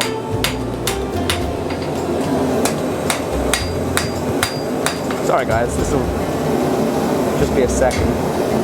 Hang on, Sam, stay right there.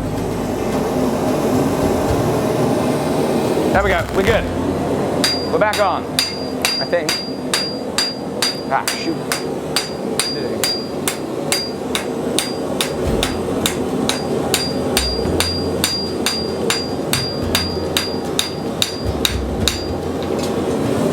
Sorry guys.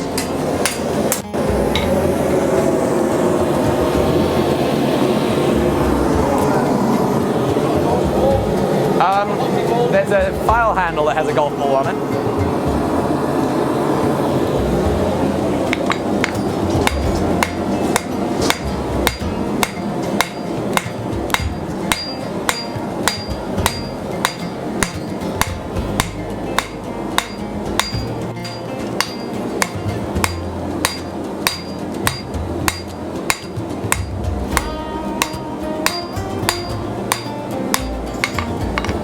Go. Well, look at that. So I'm really nice and thin in the middle. Now I've got all this material on the edges that's really thick. I'm gonna go ahead and pull that out.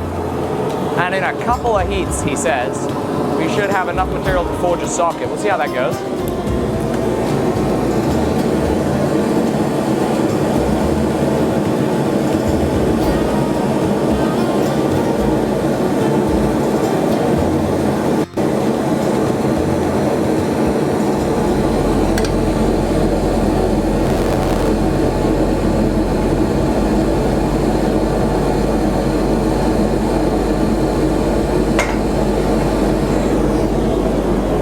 So, you know, when you really want to be efficient with your hand forging, something you should really just, really consider very strongly is handle length. You know, this handle's just a little bit excessive for hand forging. You know, the balance gets offset when you have such a long handle. You probably want to go ahead and cut off about 1.5 inches, and this hand hammer would be very suitable for forging with. You wouldn't bother picking it up and reusing it this end, though, would you? Sorry? You wouldn't bother using this end. Oh no, you'd swing it from about right there. Would you like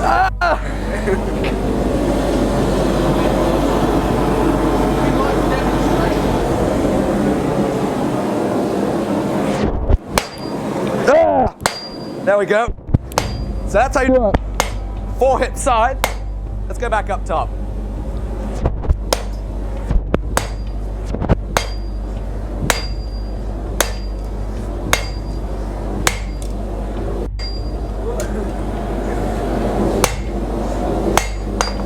Now that's how you do the two-handed swing with the hand hammer.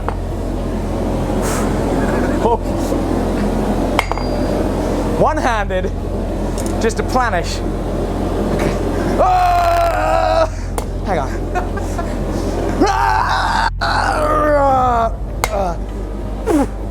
Golly. Okay, come to it. Come to it.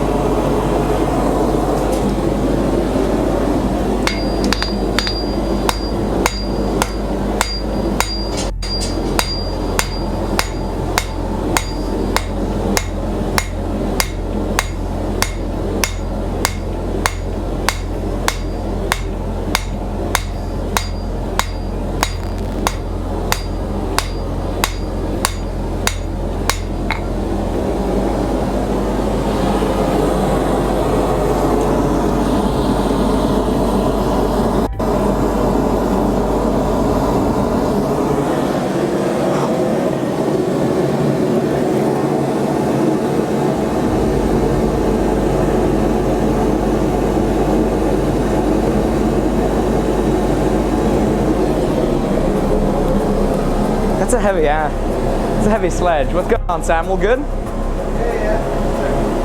Sorry, I'm doing my mic cable readjustment. Whew.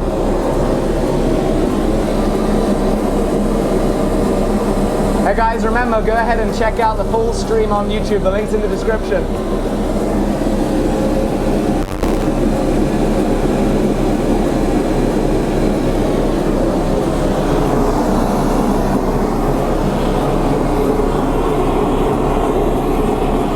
Oh, there goes a brick.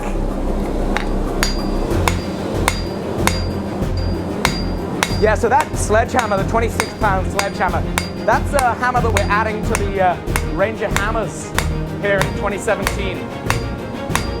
Straight peen hand hammer. As you can see, you can do about 1 blow with it. But because it's 26 pounds, it's equivalent to, it's equivalent to about 6,000 blows with a 4-pound hammer. Yeah, let me just step out of the way. This is going to end with it rebounding and breaking thousands of dollars worth of equipment. Here we go, guys. Here we go. Please don't hit that camera. That one's like brand new. In the rough, it's in the sand. Woohoo! You didn't quite get it in that forge body. It would have been a hole in one.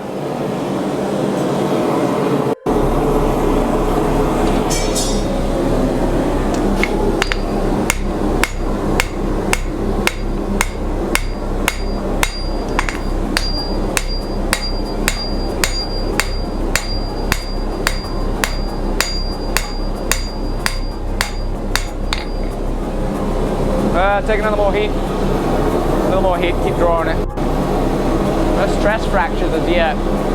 But we probably cooked a lot of carbon out of that edge in the blade there. That's why I think next time I did this, I would go ahead and forge that socket first.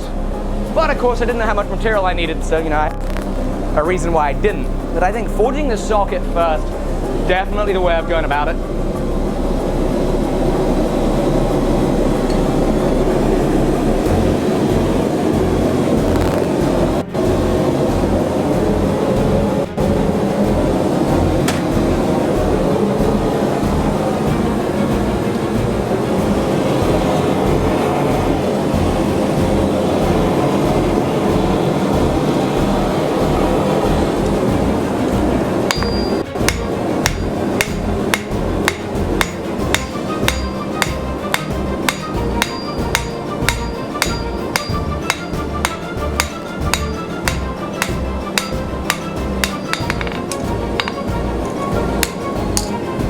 Okay, one more heat and then I'll cut it off.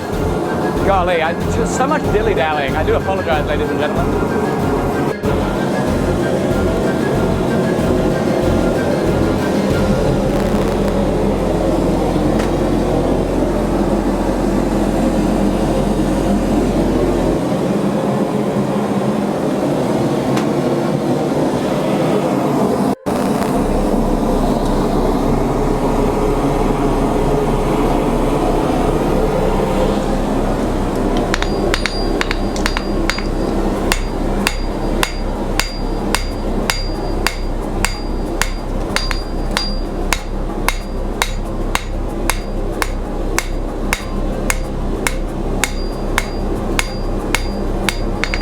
Okay, calling it for the socket.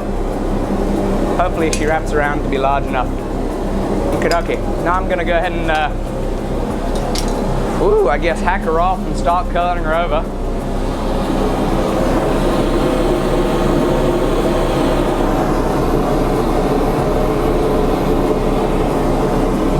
Okie dokie. How am I gonna do this? With a chisel or? Oh! My workshop has been decimated in the clear-up.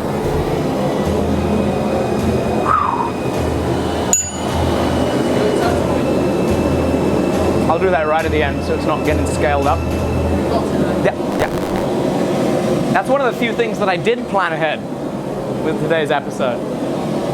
I'm having a hoot of a time. Hoot. I've never said that. That's gonna be my new saying. Right guys, new saying, we're having a hoot of a time. It sounds Canadian, I don't know if it is. How long have we been going? Golly, over 2 hours. This is fun. Look at my glove.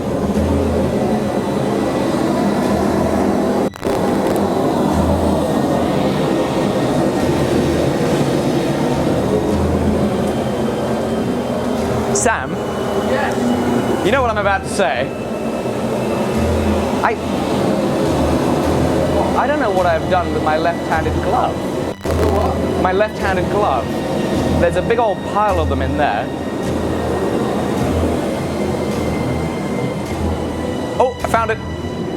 I left it here when I refilled my my drinking mug.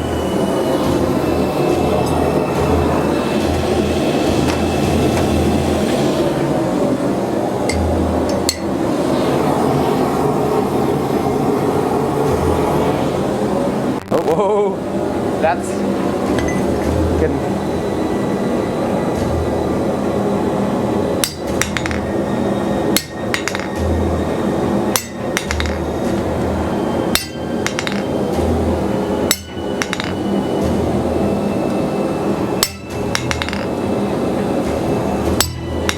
So I couldn't find my normal mild steel block, so I'm cutting over my my drifting plate since it is made of mild steel.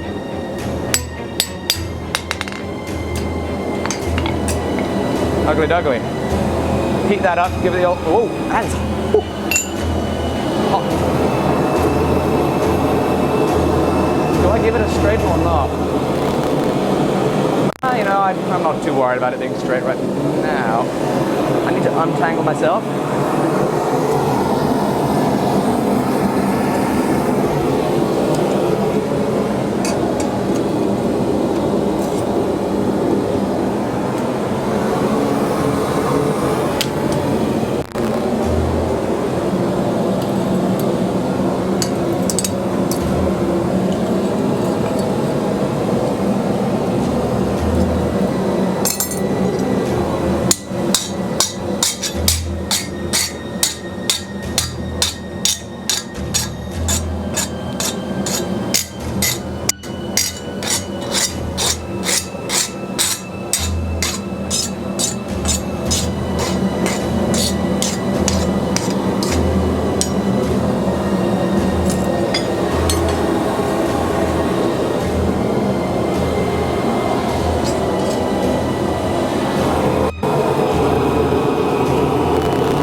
Oh, by the way, guys, in case any of you have noticed, this is an ugly cross pin. That's the reason I have it. It was a reject. It actually has cracks running down it. So that's why I have it, because it is a reject. So let's not go ahead and use that cross pin as a means of judging my other work. It's not my fondest. Oh, what is that? Donut.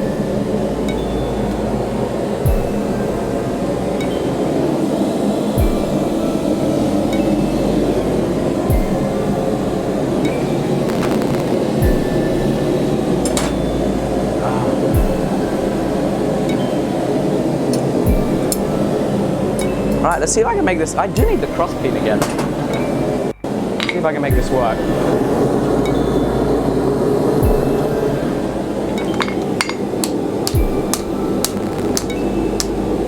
Now, do us British folks have Halloween? As far as I understand, we do. There are lots of fireworks going off tonight in the surrounding area. So I'm pretty sure we do have Halloween. Golly, I don't know if I made that socket wide enough. We do have Halloween, and yeah. Ian, I'm just so tremendously sorry that we are calling this sickle a scythe. Please accept my apologies. I don't care what it's called, man. It's all good. It's a thing made of steel, and it's about having fun. Apparently it's a sickle, guys.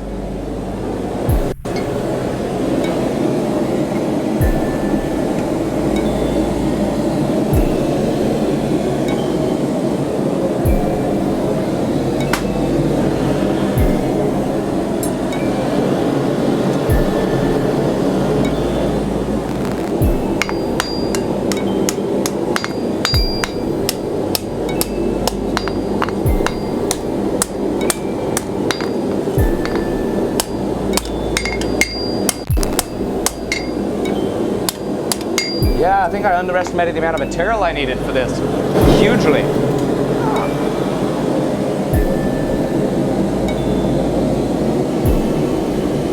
Who the hell is running?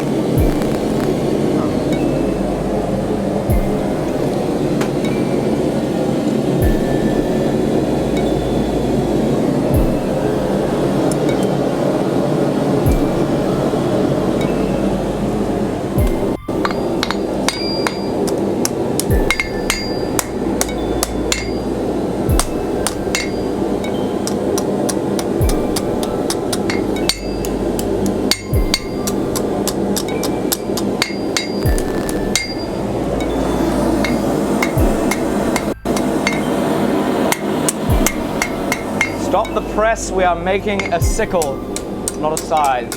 Sam, I think we're gonna have to go ahead and cancel the stream, now that this is a sickle. I don't even think this carries a Halloween theme anymore. We've been fobbing you all off. We've been lying to you. Oh, no, we're good. I don't think I'm messing with my mic.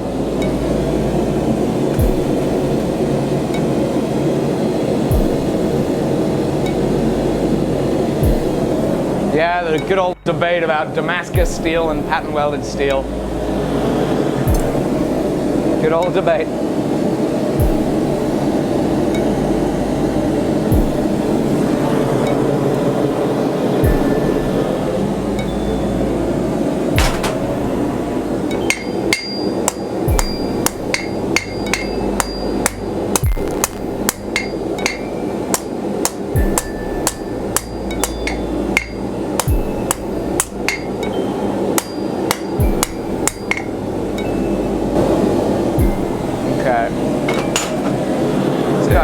That ugly thing and put some bends in it, straighten her out, and call her done. Golly, it's getting late.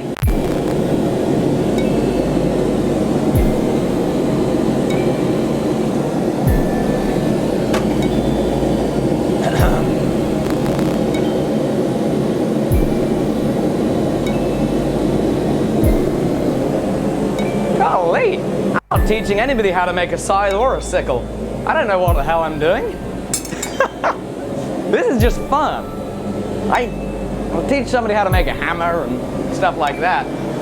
This is out of my comfort zone. I'm not doing any teaching here. The way this was designed, literally 10 minutes before we went live, we were thinking about what to make. There's no thought in this. And yeah, I'm quite happy to call it what I like. In regards to the Damascus versus pattern welding, you know, I certainly think that naturally a language is something that is indeed evolved upon, does indeed change. The general consensus, the general understanding, the general awareness of what a word means. You know, here's the thing, a lot more people recognize the word Damascus than they do recognize the word pattern welded steel.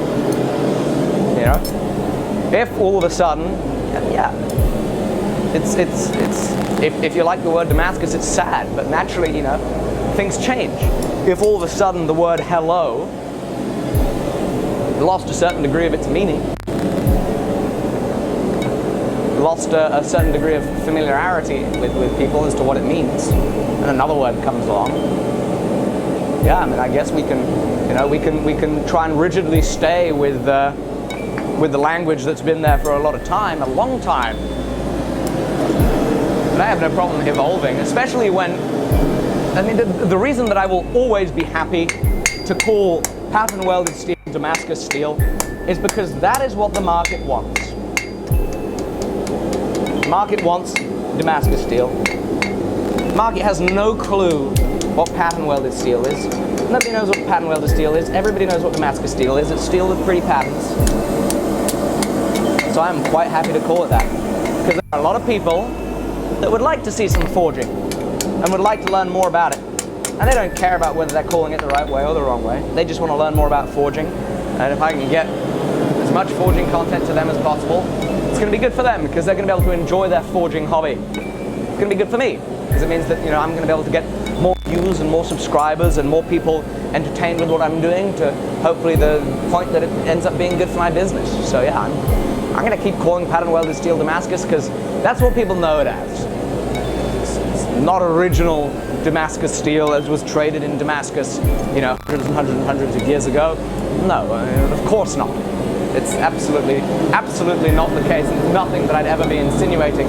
Just like me saying that people are coming to take a blacksmithing course doesn't mean that we're going to use bellows or even a properly timed gust on the top of a hill to fuel our fire. No, we are going to be applying modern methods.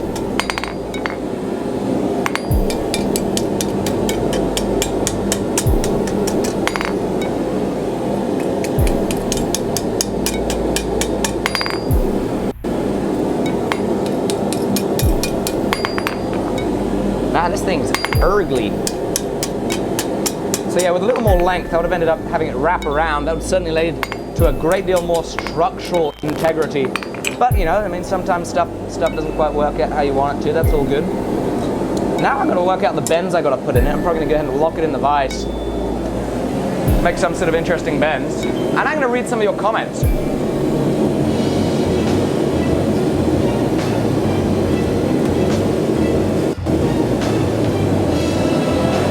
Yeah, it'll get a wood handle eventually. Let me do another Google image search, see if I can find hand side.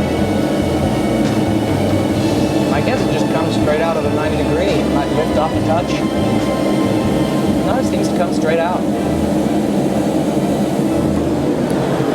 Really looks nothing like an original.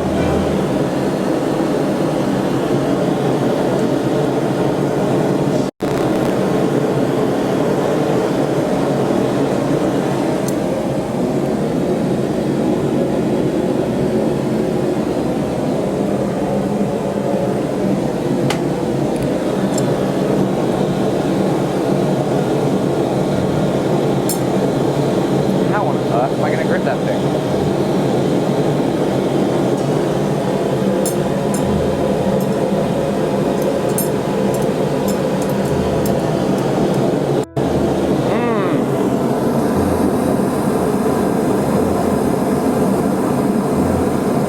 It's a little bit of a backwards curve.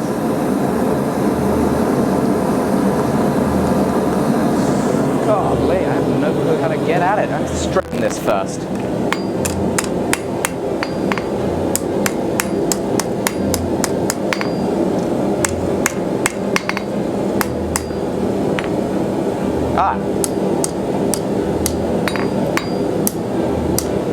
probably going to be my method of choice. Let's heat that up again.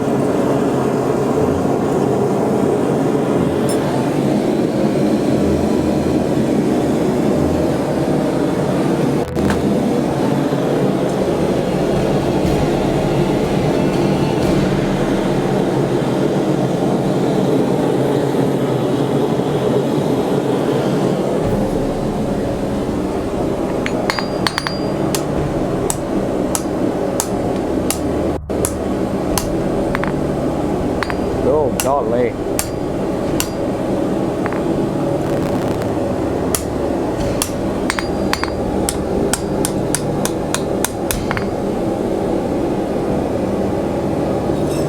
Take another heat.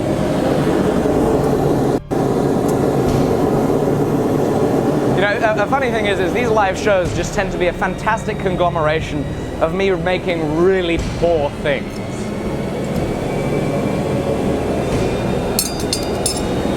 Like, hey, come take a blacksmithing class and then watch me on my live show make a terrible scythe or sickle or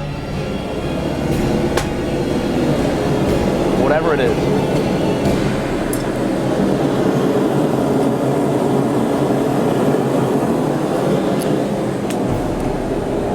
But hey, I know I like to think that what I will confidently say I know well.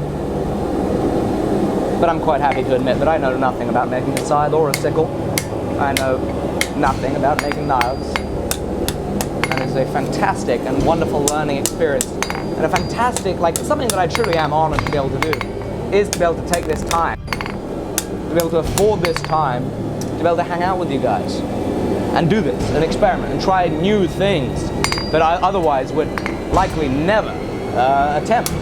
You know, because naturally, you know, when most of the things that you attempt in the workshop go well, what I certainly found, without a motivation or a prompt like this to do something new, you tend to just kind of stick with what you know, because it's easy. You know, doing what you know is easy. And it just works all the time. You stick with what you know, you stick with what works, because you can do that all day long. I'd never try something new like this if I was just tinkering about in my workshop, and it wasn't a means of creating content and interacting with you guys and hanging out. And, you know, building friendships through these little thin HDMI cables. I wouldn't take the opportunity to do it. Now I do.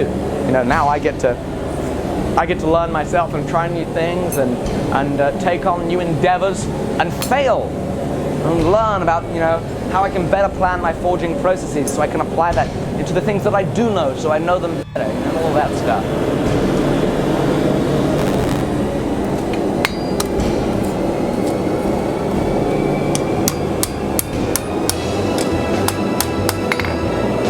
I think a slight upwards curve there is probably good. I don't know. Hell, I don't even think I've ever used one of these things.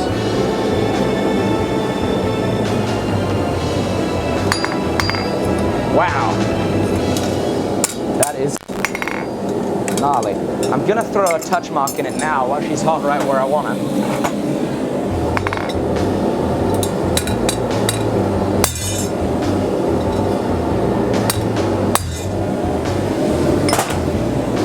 Oogly doogly.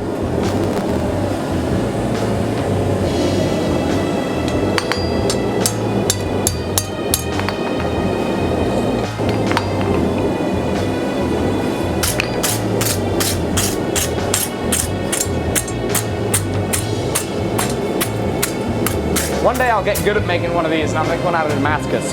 Some explosions ringing along the edge. I think that'd look cool.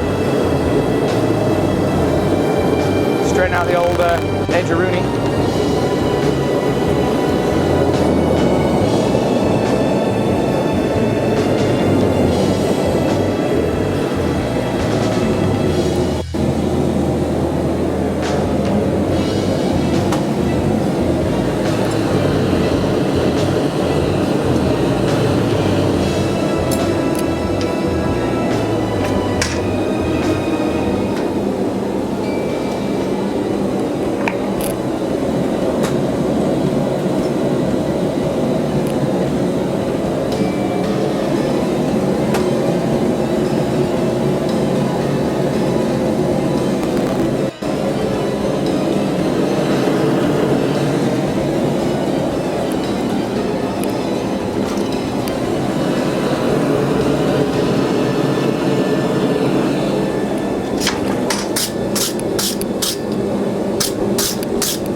straighten her up.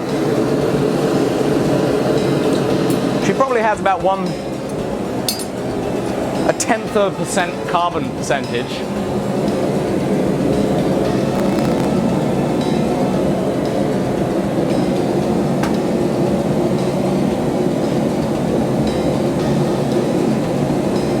You guys need to go check out Joey's channel. Sorry the Skype call didn't work. I will do a lot of practicing. Well, if it's anything like my usual preparation, I'll be practicing next Saturday. We'll be practicing how to work these Skype calls so they're better. We'll get there. We'll get there. And then once they're top-notch, I'll have the confidence to get some crazy guys on here. Okay.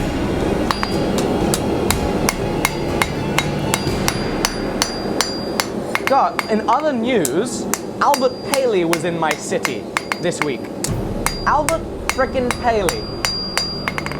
Here I am, scrolling my Instagram feed, and I see a photo of Albert Paley at the Sainsbury's Centre of Art in Norwich, like 2 miles from where I live, 1.5 miles from my workshop. Albert Paley has been here.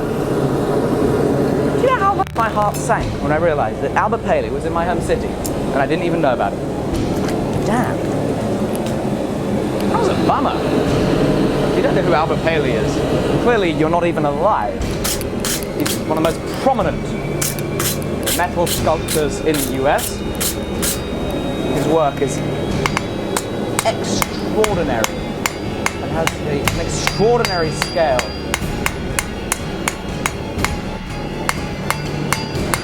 I appreciate his work for not only the artistic sensibility that he has, but also clearly the entrepreneurial bent he has to have been able to create such an incredible art empire in his lifetime. To be able to undertake some of the largest sculptural metalwork projects in the world and able to incorporate forging in all of it. It's unbelievable. I'm real bummed I wasn't able to meet him. I mean, I guess I would have just gone to the Sainsbury's Centre and pounded on their doors until they would have let me, like a crazed fangirl, run up to him and shake his hand and tell him how awesome his work was.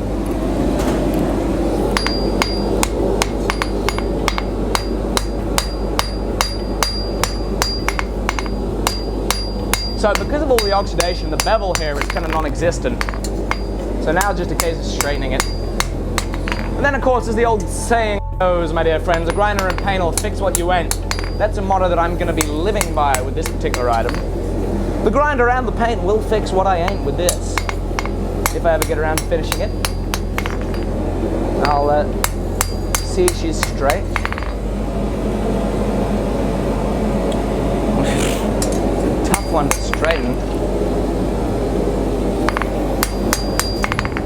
And I'll go ahead and give her a little wire brush.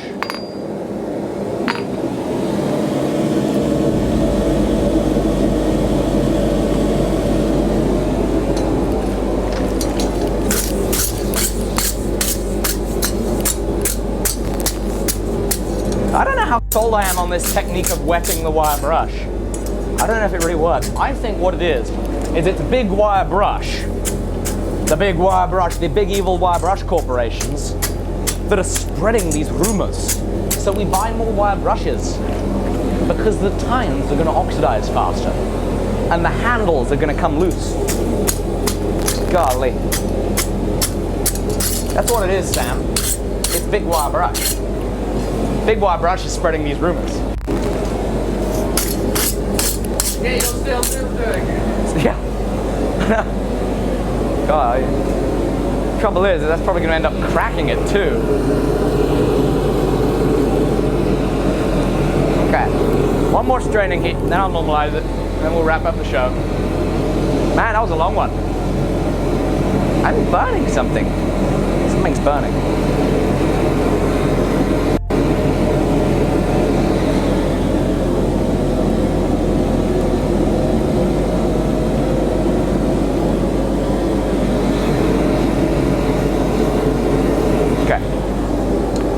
Give it the old Scottish straighten.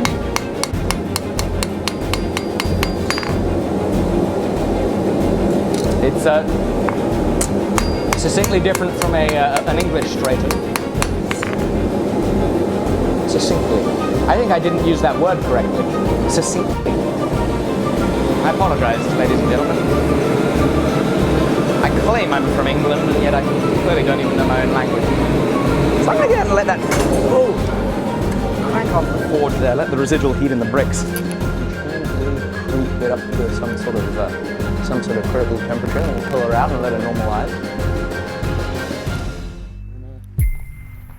I think we call that pretty much it for the show. Hey, that was a blast. What do we call it? That was a real hoot. Is that what I said it was going to be? Real hoot.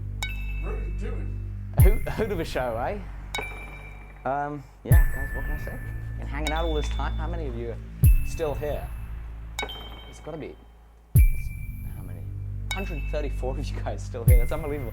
Like that's getting up there with the maximum of what we've done here over the 16 episodes that we've done. So I just can't thank you enough. It's brilliant. And I hope that you're enjoying the new setup with it. You know, we've got now 3 cameras. Might step it up to 4 if I really start getting very irresponsible with the business expenses. Might step up to 4 cameras. I don't really see the point too much. I think we're kind of reaching maximum camera usefulness, camera angle shot saturation point. So we'll probably leave it with 3. I might have to get some new capture cards though, because we had a lot of technical issues on this first one. We'll get the Skype show sorted out so that next week we have a much better one. Lined up, hopefully, is going to be Paul. I'm not even going to try and pronounce his last name. Paul K, who is Toronto Blacksmith on Instagram, who makes some beautiful axes. We're going to get him on the show and get him speaking about what he does and get him speaking about his axes, because they're unbelievable, they're phenomenal. And I know he's put an enormous amount of time into developing his axes to be able to be produced for you guys, and it's really worth tuning in then once we get the whole Skype thing sorted out. Apart from that, guys, please, let's go ahead and see if we can pull up that photo of Technicus Joe's channel. A little higher up there. Please. Though we weren't able to get Joe on for the full interview that we were hoping we would have, go and subscribe to his channel. Just type in Technicus Joe or Joey Van der Steeg in Google, and it should come up. Go and subscribe to his channel, you know. He's an awesome guy, makes some fantastic videos, really worth checking out. He's been restoring a Champion 400 blower recently. And it's got to be some of the only content out there on restoring those things, so I'd really go ahead and check that out. I want to thank you guys so much for watching the show. As always, it's a huge pleasure. It's now 1:23 in the morning. You know, I've been working since God knows when yesterday. And it's a fantastic thing. It's a real honor, real great opportunity to be able to hang out with you guys and debate, is this the correct use of the word? Syllogistics? Debate language in the debate between the scythe and the sickle. Debate language in the debate between Damascus and pattern welded steel. It's always very interesting. And yeah, guys, thank you for watching. I also want to just go ahead and say, as we round this off, Sam, thank you. You're welcome. I think we should all give a big, hearty round of applause for Mr. Sam Fowler for manning the camera, manning the stations, and coming and doing some forging here. It's awesome. It's awesome, and he's been a huge help this week. You guys will see in some future videos, the workshop's starting to get much more organized. It's going to be looking a lot better. You guys will see. That is all down to Sam, because he's been coming in here, and he's just been saying, right, Alec, here's what we're going to do. All of this stuff, we're going to throw it away. And I'm like, oh, okay. And so it's been making it a lot cleaner. And I've really been messing up the Facebook live show. Sorry, guys. It's just an angle of my crotch, which I'm sure is not usually pleasant to you guys that are watching. So yeah, guys, have a great one. I'll see you next week. We might have to reschedule, actually. Next week might be a Friday. We'll see how that goes. We'll let you all know beforehand, probably about 5 minutes beforehand, knowing how our organization and planning goes. Don't know what we'll make. Happy to take suggestions. Goodness, let me take this thing out. I might as well give you a little bit of a pass-through about what this is kind of looking like. You know, the curve's not where it should be. There should be a much more, other one. Should be a much more acute curve there, but you know, it'll probably chop something. So I'll go ahead and set that up there. And yeah, I'm looking forward to making some new vlogs in the next week. And it's going to be a huge amount of fun. Again, guys, thank you. If you've been recently subscribed, thank you. I really appreciate that. We've had some exceptional growth over the past few weeks, and I'm very grateful for all of you that have taken the time to subscribe. That means a lot. It really, really does. It's fantastic to know that more and more people are interested in some of the fun stuff that I like to do on this channel, and I'm looking forward to entertaining you some more in the future. Again, a big thank you, Sam, for helping out. And as always, I draw on my ending far too long because it's just so much fun to hang out. I really do enjoy it. But it's been a pleasure. I'm looking forward to seeing you next week, either Friday or Saturday, on the next live show. See you tomorrow on the next vlog. Bye.